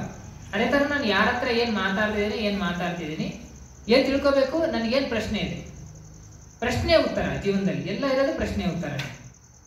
ಆಫೀಸ್ನಲ್ಲಿ ಹೋಗ್ತೀವಿ, ಪ್ರಶ್ನೆ ಉತ್ತರ. ಸ್ಕೂಲಿಗೆ ಎದಕ್ಕೆ ಮಾಡ್ತೀವಿ, ನಾವು ಏನೇ ಒಂದು ಕಾರ್ಯ ಮಾಡಿದ್ರೆ ಅದಕ್ಕೊಂದು ಉತ್ತರ ಇರುತ್ತೆ, ಅದಕ್ಕೊಂದು ನಿರ್ಧಾರ, ಅದಕ್ಕೊಂದು ಉದ್ದೇಶ ಇರುತ್ತೆ. ಉದ್ದೇಶ ಉತ್ತರ, ಪ್ರಶ್ನೆ ಉತ್ತರ. ಜೀವನದಲ್ಲಿ ಇದೆಲ್ಲ ಇರುತ್ತೆ ಅಲ್ವಾ. ಈಗ ಫಾರ್ ಎಕ್ಸಾಂಪಲ್, ಮಕ್ಕಳಿಗೆ ನಾನು ಪ್ರಶ್ನೆ ಮಾಡ್ತೀನಿ, ಮಕ್ಕಳಿಗೆ ಯಾತಕ್ಕಾಗಿ ಓದಿಸ್ತೀರಾ, ಉತ್ತರ ಸಿಗುತ್ತೆ ನಿಮ್ಮಿಂದ. ಅವ್ರ ಫ್ಯೂಚರ್ ಚೆನ್ನಾಗಿರಲಿ, ಭವಿಷ್ಯ ಚೆನ್ನಾಗಿರಲಿ ಅಂತ ಅಲ್ವಾ. ಅವ್ರಿಗೆ ಮಕ್ಕಳಿಗೆ ಯಾತಕ್ಕಾಗಿ ಸ್ಟಡಿ ಮಾಡ್ತಿದ್ರೆ, ನಾನು ಪ್ರಶ್ನೆ ಮಾಡ್ತೀನಿ, ಉತ್ತರ ಹೇಳ್ತಾರೆ. ಅಂದ್ರೆ ಪ್ರಶ್ನೆ ಉತ್ತರ ನಿರ್ಧಾರಿತವಾಗಿರುತ್ತೆ. ಸೊ ಅದರಿಂದ ವಿವೇಚನ ಶಕ್ತಿಯಿಂದ ಭಗವಂತ ನಮಗೆ ಮಾತು ಕೊಟ್ಟಿದ್ದಾನೆ, ಮಾತಾಡೋ ಶಕ್ತಿ ಕೊಟ್ಟಿದ್ದಾನೆ. ಅದಕ್ಕೆ ನಾವು ಮಾತಿನ ಮುಖಾಂತರ, ವಿವೇಚನ ಶಕ್ತಿ ಮುಖಾಂತರ ಭಗವದ್ಗೀತೆ, ಶಾಸ್ತ್ರ, ಧರ್ಮ ಗ್ರಂಥಗಳು ಕೊಟ್ಟಿದ್ದಾನೆ. ಇದ್ರ ಮುಖಾಂತರ ನಾವು ಶಾಶ್ವತ ಜೀವನವನ್ನ ಪಡ್ಕೊಳ್ಳಿ ಅಂತೇಳಿ ಅಲ್ವಾ. ಅದೇ ಇಂಪಾರ್ಟೆಂಟ್ ಅಂತೇಳಿ. ಸೊ ಇಲ್ಲಿ ಇನ್ನೊಂದು, ಈ ವಿವೇಚನ ಶಕ್ತಿಯಿಂದ ನಾವು ತಿಳ್ಕೋಬೇಕಾಗಿರುವಂಥದ್ದು ಓಕೆನಾ. ಇದು ಎರಡನೇದು. ಮತ್ತೆ ಎರಡನೇ ಟಾಪಿಕ್, ಈ ಮತ್ತೊಂದು ಟಾಪಿಕ್ ಹೋಗೋಣ. ಈಗ ತ್ಯಾಗ ಮತ್ತು ಭಕ್ತಿ ಯಾವುದು ಶ್ರೇಷ್ಠ, ಈ ಭಕ್ತಿ ಶ್ರೇಷ್ಠನ ಅಥವಾ ತ್ಯಾಗ ಶ್ರೇಷ್ಠ ಅಂದ್ರೆ ಭಕ್ತಿ ಲೆವೆಲ್ ನಲ್ಲಿನೇ ಸೆಕೆಂಡ್ ಇದೆ. ಫಾರ್ ಎಕ್ಸಾಂಪಲ್, ಇಲ್ಲಿ ಬಂತಲ್ವಾ, ಇಲ್ಲಿ ನಾವೇನ್ ಚರ್ಚೆ ಮಾಡಿದ್ವಿ, ಕೃಷ್ಣನ್ ಭಕ್ತಿ ಮಾಡಿದ್ರೆ ಜೀವನದ ಸಫಲತೆ, ಜೀವನದ ಪರಿಪೂರ್ಣತೆ. ಮನುಷ್ಯ ಜನ್ಮದ ಫಸ್ಟ್ ಡ್ಯೂಟಿ ಅಂದ್ರೆ ಭಗವಂತನ ಭಕ್ತಿ ಮಾಡೋದು. ಭಕ್ತಿ ಮಾಡೋದ್ರಿಂದ ಭಗವಂತ ಯಾವ ತರ ನಮಗೆ ಸಂರಕ್ಷಣೆ ಕೊಡ್ತಾನೆ, ಎಲ್ಲಾ ಪಾಪಗಳನ್ನು ನಾಶ ಮಾಡ್ತಾನೆ, ಯಾವ ತರ ನಾವು ಭಗವಂತನ ಪ್ರಕೃತಿ, ಭಗವಂತನ ಪೂರ್ಣ ಸಂರಕ್ಷಣೆಯಲ್ಲಿ ಇರ್ತೀವಿ, ಯಾವ ಅಭಯಸ್ಥ ಭಗವಂತನ ಇರುತ್ತೆ, ಯಾವ ತರ ನಮಗೆ ಚಾನ್ಸ್ ಸಿಗುತ್ತೆ ಮತ್ತೆ ಮನುಷ್ಯ ಜನ್ಮ ಭಕ್ತಿ ಮಾಡೋದಕ್ಕೆ, ಅಲ್ಲ ಜೀವನನ ಸಫಲತೆ ಪಡ್ಕೊಳ್ಳೋದಕ್ಕೆ ಅಂತೇಳಿ ಚರ್ಚೆ ಮಾಡಿದ್ವಿ. ನಂತರ ಈ ಭಕ್ತಿ ಯಾವ ತರ ಮಾಡೋದು, ಭಕ್ತಿ ಇಂಪಾರ್ಟೆಂಟಾ ಅಥವಾ ತ್ಯಾಗ ಇಂಪಾರ್ಟೆಂಟಾ ಅನ್ನೋದನ್ನ ತಿಳ್ಕೊಳ್ಳೋದು. ಈ ಯಾರು ತ್ಯಾಗವನ್ನ ಮಾಡ್ತಾರೆ ಅಥವಾ ಭಕ್ತಿಯನ್ನ ಮಾಡ್ತಾರೆ, ಇವೆರಡರಲ್ಲಿ ಯಾವ್ದು ಶ್ರೇಷ್ಠ, ತ್ಯಾಗ ಮಾಡೋದು ಶ್ರೇಷ್ಠನಾ ಅಥವಾ ಭಕ್ತಿ? ಯಾತಕ್ಕಾಗಿ ಭಗವದ್ಗೀತೆಯಲ್ಲಿ ಅರ್ಜುನ ಈ ಪ್ರಶ್ನೆಯನ್ನ ಕೇಳ್ತಾ ಇದ್ದಾನೆ, ಯಾವ್ದು ಶ್ರೇಷ್ಠ ಅಂತೇಳಿ. ಇಲ್ಲಿ ಭಕ್ತಿ ಸಾಮಾನ್ಯ ಪರಿಕಲ್ಪನೆ, ಇದು ತ್ಯಾಗ ಅನ್ನೋದು. ಇದು ಎಲ್ಲವನ್ನು ಬಿಟ್ಟು ನಾನು ಭಗವಂತನ ಧ್ಯಾನ ಮಾಡ್ಕೊಂಡು ಇರ್ತೀನಿ ಅನ್ನೋದು, ಎಲ್ಲವನ್ನ ಬಿಟ್ಟು ತ್ಯಾಗ. ಇದು ಭಗವಂತನ ಭಕ್ತಿ ಮಾಡ್ಕೊಂಡಿರುವಂಥದ್ದು. ಭಕ್ತಿ ಮಾಡ್ಕೊಂಡು ಯಾವೆಲ್ಲ ಕಾರ್ಯಕಲಾಪ ಭಗವದ್ ಅರ್ಪಣ ಅಂತೇಳಿ ಮಾಡೋದ್ರಿಂದ ಅದು ನಿಜವಾದ ತ್ಯಾಗ ಅಲ್ವಾ. ಆದ್ರೆ ನಾನು ತ್ಯಾಗ ಮಾಡಿದೀನಿ, ಆದ್ರೆ ನನ್ನ ಮನಸ್ಸಲ್ಲಿ ಇಚ್ಛೆ ಆಕಾಂಕ್ಷೆ ಇದಾವ ಅಂತ ಹೇಳಿದ್ರೆ ನಿಜವಾದ ತ್ಯಾಗ ಅಲ್ಲ, ಮಿಥ್ಯಾಚಾರ್ಯ. ಕೇವಲವಾಗಿ ತೋರ್ಪಡಿಸಿಕೊಡುವರು, ಇಂದ್ರಿಯಗಳನ್ನು ವಿಷಯಗಳಲ್ಲಿ ಮನಸ್ಸನ್ನು ನೆಟ್ಟವರು ಆಗ್ಬಿಡ್ತೀವಿ. ಸೊ ಅದಕ್ಕೆ ಭಗವಂತ ಅದಕ್ಕೆ ಅರ್ಜುನ ಕೇಳ್ತಾನೆ, ತ್ಯಾಗ ಶ್ರೇಷ್ಠ ಅಥವಾ ಭಕ್ತಿ ಶ್ರೇಷ್ಠ, ಯಾವ್ದು ಇಂಪಾರ್ಟೆಂಟು, ಯಾವ್ದ್ರಲ್ಲಿ ಏನ್ ಡಿಫ್ರೆನ್ಸ್ ಏನಿದೆ ಅಂತ ಭಗವಂತ ಇದರಲ್ಲಿ ಹೇಳ್ತಾರೆ ಈ ಶ್ಲೋಕದಲ್ಲಿ. ಸನ್ಯಾಸಂ ಕರ್ಮಣಂ ಕೃಷ್ಣ ಪುನರ್ಯೋಗಂ ಚ ಸಂಶಸಿ ಯಾಕ್ ಶ್ರಯಾ ಏತಯೋರ್ ಏಕಂ ತದ್ಮೇ ಬ್ರೂಹಿಸು ನಿಶ್ಚಿತಂ. ಇದರಲ್ಲಿ ಈ ಶ್ಲೋಕದಲ್ಲಿ ಭಗವಂತ ಹೇಳ್ತಾನೆ, ಆಕ್ಚುಲಿ ಈ ಟ್ರಾನ್ಸ್ಲೇಷನ್ ನೋಡೋಣ, ಅದರಲ್ಲಿ ಸ್ವಲ್ಪ ಮಿಸ್ಟೇಕ್ ಇದೆ, ಆ ಮಿಸ್ಟೇಕ್ ಇಂದ ನಮಗೆ ಕನ್ಫ್ಯೂಸ್ ಆಗುತ್ತೆ. ಸೊ ಭಗವಂತ ಹೇಳ್ತಾನೆ, ಅರ್ಜುನನೇ, ಇದಲ್ಲದೆ ನನ್ನ ಇನ್ನೂ ಶ್ರೇಷ್ಠತಮವಾದ ಮತ್ತೊಂದು ಶಕ್ತಿ ಇದೆ. 7.1 ಓಕೆ, ಇದನ್ನು ಇಲ್ಲೇ ಮಾಡೋಣ. ಸೊ ಭಗವಂತ ಹೇಳ್ತಾನೆ, ಮೊದಲು ನೀನು ಕರ್ಮವನ್ನು ಬಿಡಬೇಕೆಂದು ಹೇಳ್ತಿದ್ದೆ. ಫಸ್ಟ್ ಇದರಲ್ಲಿ ಅರ್ಜುನ ಕೃಷ್ಣ ಸ್ವಲ್ಪ ಕನ್ಫ್ಯೂಸ್ ಮಾಡ್ದಂಗೆ ಕಾಣ್ತೀವಿ ಅಲ್ವಾ. ಇಲ್ಲಿ ಏನ್ ಹೇಳ್ತಿದ್ದಾನೆ, ಫಸ್ಟ್ ಕೃಷ್ಣ ಕರ್ಮ ಮಾಡೋ ಅಂತ ಹೇಳ್ತೇನೆ, ನೀನು ಫಸ್ಟ್ ಕರ್ಮ ಸನ್ಯಾಸ ಕರ್ಮವನ್ನು ಬಿಡು ಅಂತ ಹೇಳ್ತಿದ್ದಾನೆ. ಆದ್ರೆ ನಿಶ್ಚಿತವಾಗಿ ಯಾವ್ದನ್ನ ಮಾಡ್ಬೇಕು, ಫಸ್ಟ್ ನೀನ್ ಭಕ್ತಿ ಮಾಡೋ ಅಂತ ಹೇಳ್ತಿದ್ಯಾ, ನಿನ್ ನಿಯತ ಕರ್ಮವನ್ನು ಮಾಡೋ ಅಂತ ಹೇಳ್ತಿದ್ಯಾ, ಆಮೇಲೆ ನಿನ್ ಕರ್ಮ ಬಿಡು ಅಂತ ಹೇಳ್ತಾರೆ, ಯಾವ್ದು ಶ್ರೇಷ್ಠ, ನೀನ್ ತ್ಯಾಗ ಮಾಡೋ ಅಂತ ಹೇಳ್ತಿದ್ಯಾ, ಯಾವ್ದು ಶ್ರೇಷ್ಠ ಅಂತೇಳಿ ಅರ್ಜುನ ಕೇಳಿದ್ರಿಂದ ಮತ್ತೆ ಈ ಪ್ರಶ್ನೆನ ಅರ್ಜುನ ಕೇಳ್ತಾನೆ ಕೃಷ್ಣ, ಏ ಕೃಷ್ಣ, ಮೊದಲು ನೀನು ಕರ್ಮವನ್ನು ಬಿಡಬೇಕೆಂದು ಹೇಳ್ತೀಯ, ಕರ್ಮವನ್ನು ಬಿಡು ಅಂತ ಹೇಳ್ತೀಯ, ನಂತರ ಮತ್ತೆ ನೀನು ಭಕ್ತಿಪೂರ್ವಕ ಕರ್ಮವನ್ನು ಮಾಡು ಅಂತ ಹೇಳ್ತಿದೀಯ, ಮತ್ತೆ ನೀನು ಕರ್ಮ ಬಿಡು ಅಂತ ಹೇಳ್ತೀಯ, ಮತ್ತೆ ಭಕ್ತಿಪೂರ್ವಕ ಕರ್ಮವನ್ನು ಯಾವ್ದು ಇದರಲ್ಲಿ ಶ್ರೇಷ್ಠ, ಎರಡರಲ್ಲಿ ಯಾವುದು ಶ್ರೇಷ್ಠಕರ ನನಗೆ ಅನ್ನೋದನ್ನ ತಿಳಿಸು ಅಂತ ಅರ್ಜುನ ಕೇಳ್ತಾ ಇದ್ದಾನೆ. ಇಲ್ಲಿ ಶ್ರೀ ಭಗವಾನ್ ವಾಚ, ಭಗವಂತ ಹೇಳ್ತಿದ್ದಾನೆ, ಶ್ರೀ ಭಗವಾನ್ ವಾಚ ಸನ್ಯಾಸಂ ಕರ್ಮ ಯೋಗಶ್ಚ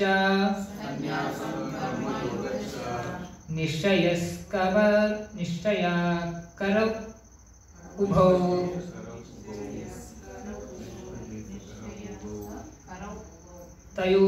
ತಯೋಸ್ತು ಕರ್ಮ ಸನ್ಯಾಸಾತ್ ಕರ್ಮಯೋಗೋ ವಿಶಿಷ್ಯತೆ. ಇದರಲ್ಲಿ ಭಗವಂತ ಹೇಳ್ತಾನೆ, ಏನು ಹೇಳ್ತಿದ್ದಾನೆ,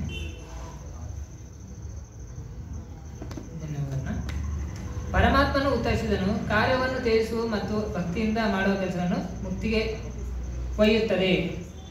ಅಂದ್ರೆ ನಾವು ಕಾರ್ಯವನ್ನು ತ್ಯಜಿಸಿ ನಾವು ಭಕ್ತಿ ಮುಖಾಂತರ ನಾವು ಭಕ್ತಿನಲ್ಲಿ ನಾವು ಕರ್ಮ ಮಾಡೋದ್ರಿಂದ ಭಗವಂತನಿಗೆ ಕರ್ಮಾರ್ಪಣಂ ಅಂತೇಳಿ ಭಗವಂತನಿಗೆ ಕೃಷ್ಣಾರ್ಪಣಂ ಕರ್ಮಾರ್ಪಣಂ ಅಂತೇಳಿ ಭಗವಂತನ ಭಕ್ತಿ ನಾವು ಮಾಡೋದ್ರಿಂದ ನಮಗೆ ಕರ್ಮ ಬಂಧನಕ್ಕೆ ನಮಗೆ ಏನ್ ಮಾಡೋದಿಲ್ಲ. ಆದ್ರೆ ಕರ್ಮದ ಆಸಕ್ತಿ, ಪ್ರತಿಫಲದ ಆಸಕ್ತಿ ಇರೋದ್ರಿಂದ ನಮಗೆ ಆ ಆಸಕ್ತಿನ ಕರ್ಮ ಬಂಧನಕ್ಕೆ ನಮಗೆ ಈಡು ಮಾಡುತ್ತೆ.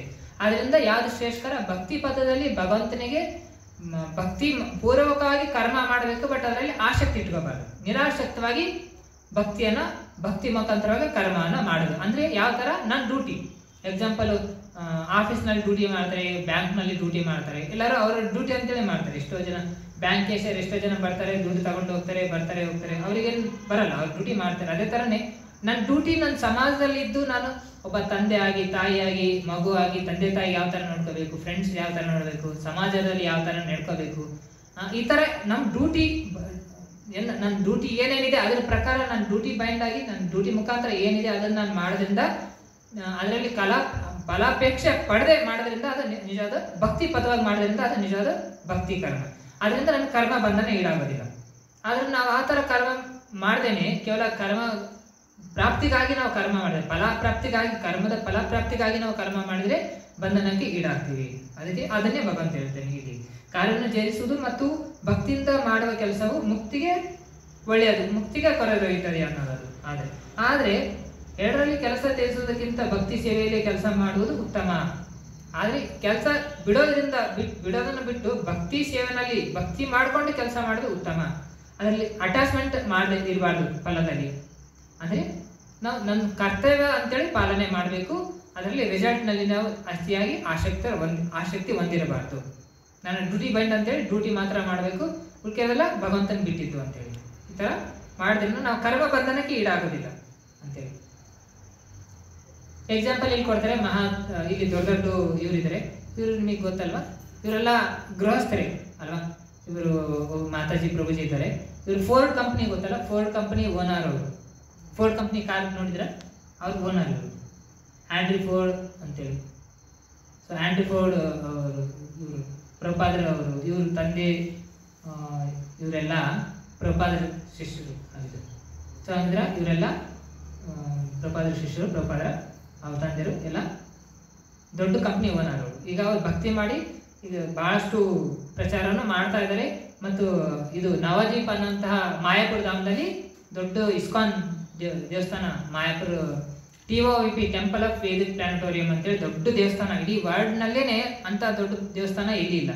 ಅಂತ ದೊಡ್ಡ ದೇವಸ್ಥಾನ ಕಟ್ಟಡ ಆಗ್ತದೆ, TOVP ಅಂತೇಳಿ, ಟೆಂಪಲ್ ಆಫ್ ವೇದಿಕ್ ಪ್ಲಾನೆಟೋರಿಯಂ ಅಂತ ಹೇಳಿದ್ರೆ ಅಷ್ಟು. ಅಂದ್ರೆ ವೇದದ ಕಾಸ್ಮಾಲಜಿ ಎಲ್ಲ ಅದರಲ್ಲಿ ಬರ್ತದೆ. ಎಷ್ಟೋ ಒಂದು ಸತಿ ನಿಂತ್ಕೊಂಡ್ರೆ ಎಷ್ಟೊಂದು ಜನ ಒಂದೇ ಸತಿಗೆ ಭಗವಂತನ ದರ್ಶನ ತಗೋಬಹುದು. ಅಷ್ಟೊಂದು ದೊಡ್ಡ ಮಂದಿರ ಅದು. ಈ ಪ್ರಪಂಚಕ್ಕೆ ಅತಿ ದೊಡ್ಡವಾಗಿರೋಂಥ ದೇವಸ್ಥಾನ, ವರ್ಲ್ಡ್ ರೆಕಾರ್ಡ್ ಆಗುತ್ತೆ ಅದು ದೇವಸ್ಥಾನ ಓಪನ್ ಆದ್ಮೇಲೆ. ಅಷ್ಟೊಂದು ದೊಡ್ಡ ದೇವಸ್ಥಾನ ನಡೀತಾ ಇದೆ. ಇವರೆಲ್ಲ ಭಕ್ತಿ ಮಾಡ್ಕೊಂಡು, ಅಂದ್ರೆ ಅವರು ಭಜನೆ ಭಕ್ತಿ ಮಾಡ್ಕೊಂಡು ಎಲ್ಲರೂ ಸುಖವಾಗಿದ್ದಾರೆ. ಅಂದ್ರೆ ಗೃಹಸ್ಥರಾದ್ರೂ ಎಲ್ಲರೂ ಭಗವಂತನ ಭಜನೆ ಮಾಡಬೇಕು, ಭಗವಂತನ ನಾಮ ಜಪ ಮಾಡಬೇಕು. ಹರೇ ಕೃಷ್ಣ ಕೃಷ್ಣ ಕೃಷ್ಣ ಹರೇ ಹರೇ, ಹರೇ ರಾಮ ರಾಮ ರಾಮ ಹರೇ ಹರೇ. ಈ ತರ ಎಲ್ಲರೂ ಸಂಸಾರ ಅವರು ಕಾರ್ಯಕಲಾಪ ಮಾಡ್ತಿದ್ದಾರೆ ಅಲ್ವಾ. ಅವರು ಬಿಸ್ನೆಸ್ ಮಾಡ್ತಿದ್ದಾರೆ, ಇವರು ದೊಡ್ಡ ಬಿಸ್ನೆಸ್ ಇವರು ಬಿಸ್ನೆಸ್ ಮಾಡ್ತಿದ್ದಾರೆ, ಭಕ್ತಿ ಮಾಡ್ತಿದ್ದಾರೆ, ದೊಡ್ಡ ಶ್ರೀಮಂತರು ಮಾಡ್ತಾರೆ. ಈ ತರ ಭಕ್ತಿ ಮಾಡೋದ್ರಿಂದ ಇದಕ್ಕೆ ನಿಜವಾದ ಇದ್ರ ಪ್ರಕಾರ, ಶಾಸ್ತ್ರದ ಪ್ರಕಾರ ಇದಕ್ಕೆ ನಿಜವಾದ ಗೃಹಸ್ಥ ಧರ್ಮ ಅಂತ ಕರೀತಾರೆ. ಗೃಹಸ್ಥ, ಗೃಹ ಮೇಲಿ ಎರಡಿದವ ಶಾಸ್ತ್ರದ ಪ್ರಕಾರ. ಒಂದು ಗೃಹಸ್ಥ ಅಂದ್ರೆ ಏನು, ಸಾಮಾನ್ಯವಾಗಿ ಏನ್ ಅನ್ಕೊಂತಾರೆ, ಗೃಹಸ್ಥ ಅಂದ್ರೆ ಏನ್ ಅನ್ಕೊಂತಾರೆ, ಮದುವೆ ಆಗೋದು, ಹೆಂಡತಿ ಮಕ್ಕಳ ಜೊತೆ ಇರುತ್ತೆ, ಇದು ಗೃಹಸ್ಥರೇ. ಇಲ್ಲ, ಶಾಸ್ತ್ರದ ಪ್ರಕಾರ ಗೃಹಸ್ಥ ಅಂದ್ರೆ ಮದುವೆ, ಹೆಂಡತಿ ಮಕ್ಕಳ ಜೊತೆ ಇದು ಎಲ್ರೂ ಭಗವಂತನ ನಾಮ ಜಪ ಮಾಡಿ, ಭಜನೆ ಮಾಡಿ, ಭಕ್ತಿ ಮಾಡ್ತಾರೋ ಅದು ಗೃಹಸ್ಥ ಜೀವನ. ಈ ತರ ಇಲ್ಲಿ ಈ ಮಾತಾಜಿ ಪ್ರಭುಜಿ ಇದಾರಲ್ವಾ, ಇಲ್ಲಿ ಮಾತಾಜಿ ಪ್ರಭುಜಿ ಇದ್ದಾರೆ, ಇವರೆಲ್ಲರೂ ಗೃಹಸ್ಥ ಅಂದ್ರೆ ಎಲ್ರೂ ಮನೆಯಲ್ಲಿ ಭಕ್ತಿ ಮಾಡ್ತಾರೆ, ಎಲ್ಲರೂ ಭಗವಂತನ ನಾಮ ಜಪ ಮಾಡ್ತಾರೆ, ಎಲ್ಲರೂ ಭಗವಂತನ ಪೂಜೆ ಮಾಡ್ತಾರೆ, ಭಜನೆ ಮಾಡ್ತಾರೆ, ಅವ್ರವ್ರ ಕಾರ್ಯಕಲಾಪ ಡ್ಯೂಟಿ ಎಲ್ಲ ಮಾಡ್ತಾರೆ ಅಲ್ವಾ, ಅವ್ರವ್ರ ಬಿಸ್ನೆಸ್ ಮಾಡ್ತಾರೆ. ಅದು ಗೃಹಸ್ಥ ಧರ್ಮ. ಗೃಹ ಮೇಧ್ಯ ಅಂದ್ರೆ ಕೃಷ್ಣ ಸೆಂಟ್ರಲ್ಲಿ ಗೃಹಸ್ಥ ಧರ್ಮದಲ್ಲಿ. ಗೃಹ ಮೇಧ್ಯ ಅಂತ ಹೇಳಿದ್ರೆ ಕೇವಲ ಅವ್ರ ಸೆಂಟರ್, ಅವ್ರ ಅಹಂಕಾರ ಸೆಂಟರ್, ಭಗವಂತ ಸೆಂಟರ್ ಇಲ್ಲ. ಅವ್ರಿಗೆ ಭಜನೆ ಕೀರ್ತನೆ ಏನು ಬೇಡ, ಕೇವಲ ಅವರು ಇಂದ್ರ ತೃಪ್ತಿ ಮಾಡ್ಕೊಳಕ್ಕಾಗಿ ದುಡಿತಾರೆ. ಅವರು ಎಲ್ಲ ಕಾರು ಬಂಗ್ಲೆ ಮನೆ ಅದು ಮಾತ್ರ, ಅವ್ರ ಅಹಂಕಾರ ಅವರೇ ಸೆಂಟರ್ ಇರ್ತಾರೆ. ಅದಕ್ಕೆ ಗೃಹ ಮೇಧಿ ಜೀವನ ಅಂತಾರೆ. ಅಂದ್ರೆ ಭಗವಂತನ ಭಕ್ತಿ ಇಲ್ಲದ ಗೃಹ ಮೇಧಿ ಜೀವನ ಅಂದ್ರೆ ಒಂಥರ ಪ್ರಾಣಿ ಪಶು ಜೀವನ ಇದ್ದಂಗೆ. ಅವ್ರ ಅನಾಥರು ಇದ್ದಂಗೆ. ಯಾವಾಗ ಸನಾತರ ಆಗ್ತೀವಿ ನಾವು, ಸನಾತರ ಯಾವಾಗ ಆಗ್ತೀವಿ, ಭಗವಂತನ ಭಕ್ತಿ ಮಾಡಿದ್ರೆ ಅದು ಗೃಹಸ್ಥ ಧರ್ಮ ಅಂತ ಕರೀತಾರೆ. ಈ ತರ ನಾವೆಲ್ಲರೂ ಗೃಹಸ್ಥ ಧರ್ಮದಲ್ಲಿ ಇರೋದು ಶಾಸ್ತ್ರಯುಕ್ತವಾಗಿ. ಅವಾಗ ನಾವು ಎಲ್ಲಾ ಪಾಪದಿಂದ, ಎಲ್ಲಾ ದೋಷದಿಂದ, ಎಲ್ಲ ದುಃಖಮಯ ಪರಿಸ್ಥಿತಿಯಿಂದ ದೂರ ಆಗ್ತೀವಿ. ಅದು ಭಗವಂತನ ಕೃಪೆಯಿಂದ ನಾವು ಎಲ್ಲದರಿಂದ ಪಾರಾಗ್ತೀವಿ. ಈ ಅಗತ್ಯಗಳನ್ನು ಅರ್ಥ ಮಾಡಿಕೊಳ್ಳುವುದು ಒಂದು ಪುನರ್ಭೇಟೆ.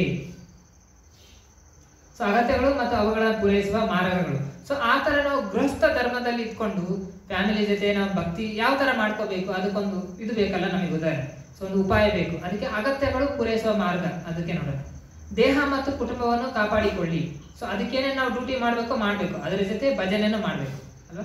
ಅದೇ ತರನೇ ಜಪಾನು ಮಾಡಬೇಕು, ಭಜನೆನೂ ಮಾಡಬೇಕು, ಭಗವಂತನ ದೇವಸ್ಥಾನಕ್ಕೆ ಹೋಗ್ಬೇಕು, ದೇವರ ದರ್ಶನ ತಗೋಬೇಕು, ಏನೆಲ್ಲ ಕಾರ್ಯಕಲಾಪ ಇದೆ ಅದನ್ನು ಮಾಡ್ಕೋಬೇಕು. ಅದು ಗೃಹಸ್ಥ ಧರ್ಮ. ಸೊ ಮನಸ್ಸಿನ ತೃಪ್ತಿ, ನಮ್ಮ ಮನಸ್ಸಿಗೆ ಎಷ್ಟು ತೃಪ್ತಿ ಆಗುತ್ತೆ, ನಮಗೆ ಎಷ್ಟು ಬೇಕೋ ಅಷ್ಟು ಮಾತ್ರ ನಾವು ಗಳಿಸ್ಕೋಬೇಕು. ಅತಿಯಾಗಿ ನಾವು ಮಾಡೋದು ಅಂದ್ರೆ ಏನರ್ಥ, ಅತಿಯಾಗಿ ದುಡಿಯೋದಂತಂದ್ರೆ ಅರ್ಥ ದುಡಿಬಾರ್ದು ಅಂತೇಳಿ ಅರ್ಥ ಅಲ್ಲ. ಎಲ್ಲರಿಗೂ ದುಡ್ಡು ಬೇಕು, ದುಡಿಯೋದು ಸಂಪತ್ತು ಮುಖ್ಯ.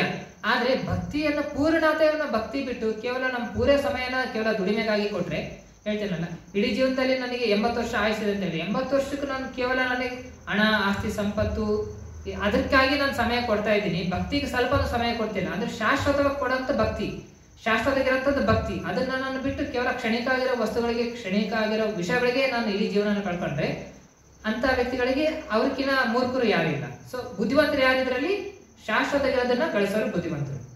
ಸೊ ಅದಕ್ಕೆ ಶಾಶ್ವತವಾಗಿರೋದು ಯಾವುದು, ಭಗವಂತ ಭಕ್ತಿ ಅಲ್ವಾ. ನಾವು ಶಾಶ್ವತ, ಆ ಶಾಶ್ವತ ನಾವು ಆತ್ಮ ದೃಷ್ಟಿಕೋನದಲ್ಲಿ ನಾವು ಶಾಶ್ವತ ಅಲ್ವಾ. ಶರೀರ ದೃಷ್ಟಿಕೋನದಲ್ಲಿ ಅಷ್ಟು ನಶ್ವರ ಶರೀರ, ಬಟ್ ಆತ್ಮದ ನಾವು ಆತ್ಮನ ಶರೀರನ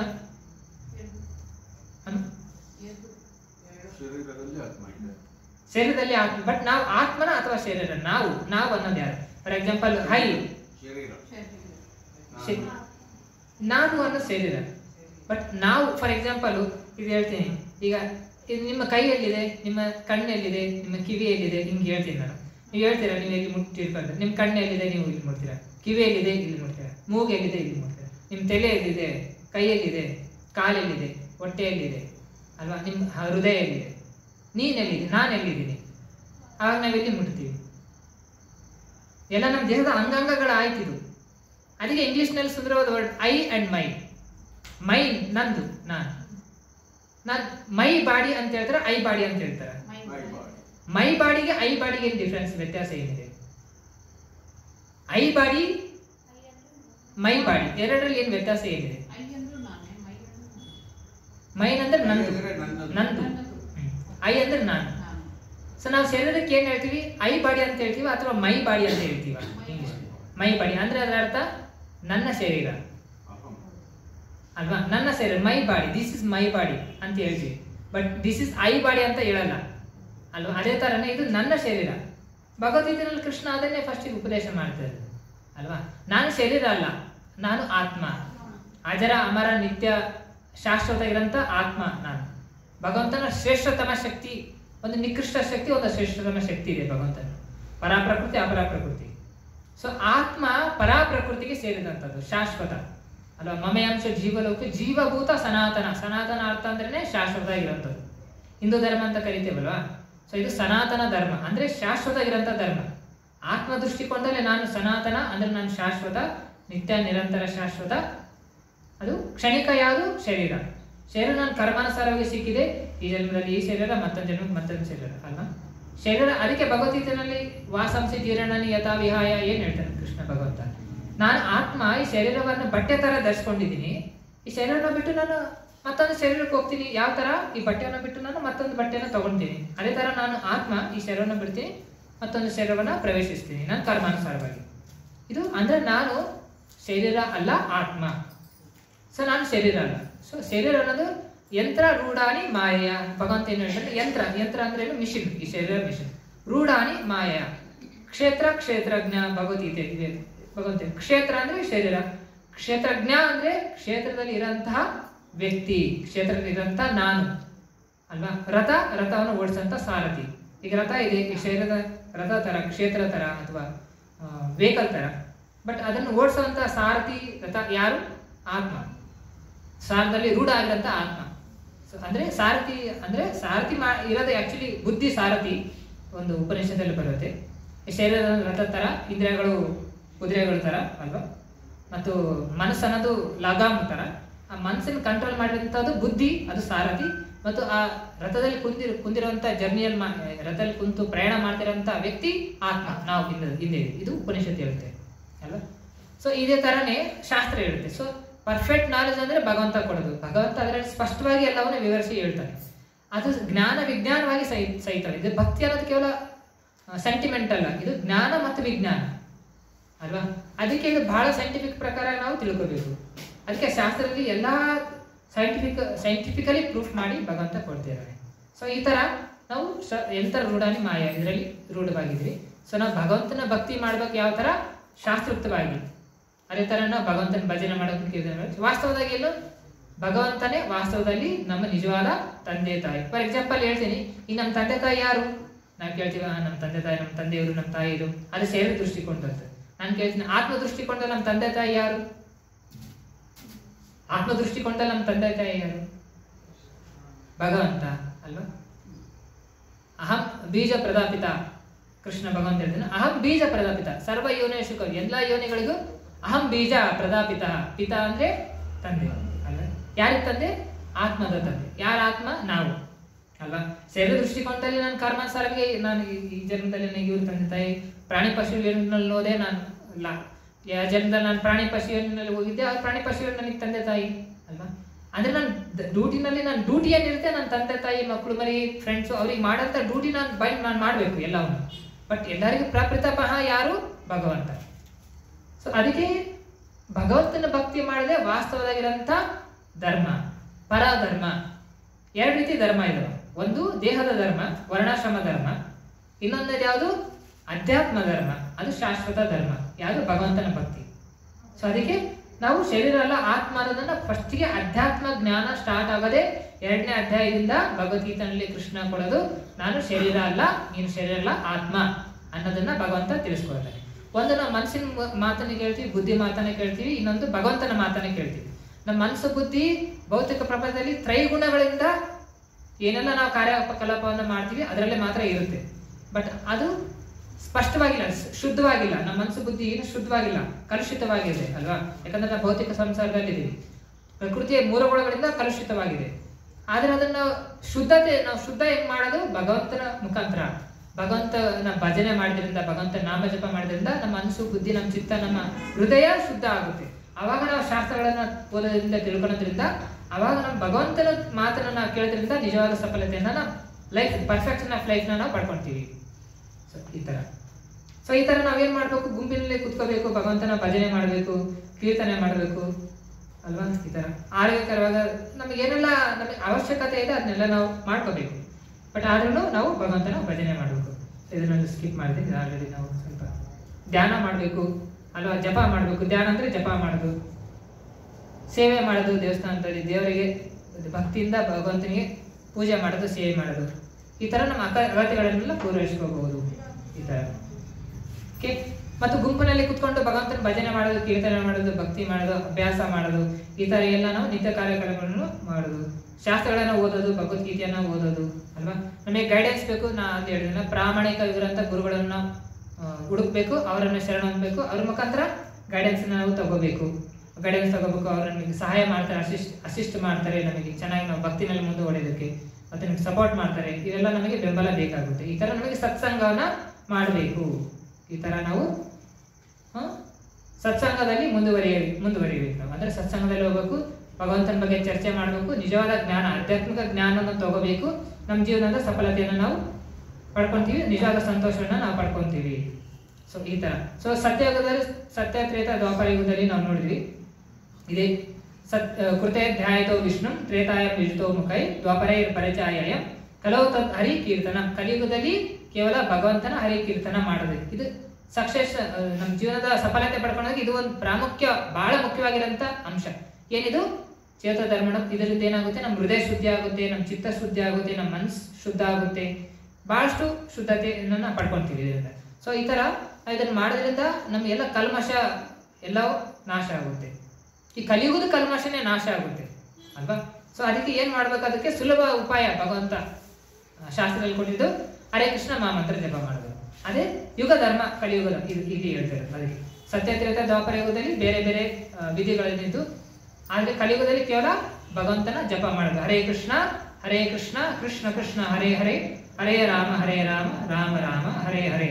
ಇದು ಉಪನಿಷತ್ತು, ಕಲಿಸಂತನ ಉಪನಿಷತ್ತುಗಳಲ್ಲಿ ಕೂಡ ಬರುತ್ತೆ.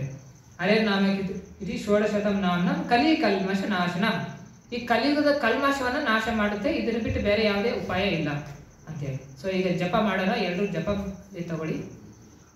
ಹರೇ ಕೃಷ್ಣ ಜಪಮಾಲೆ ಕೊಡ್ತೀಯ? ಜಪಮಾಲೆ.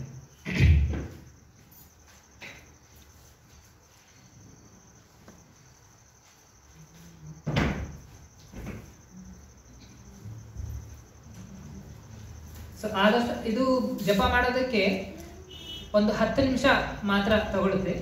10 ನಿಮಿಷ ಜಪ ಮಾಡಿ ಎಲ್ಲರೂ.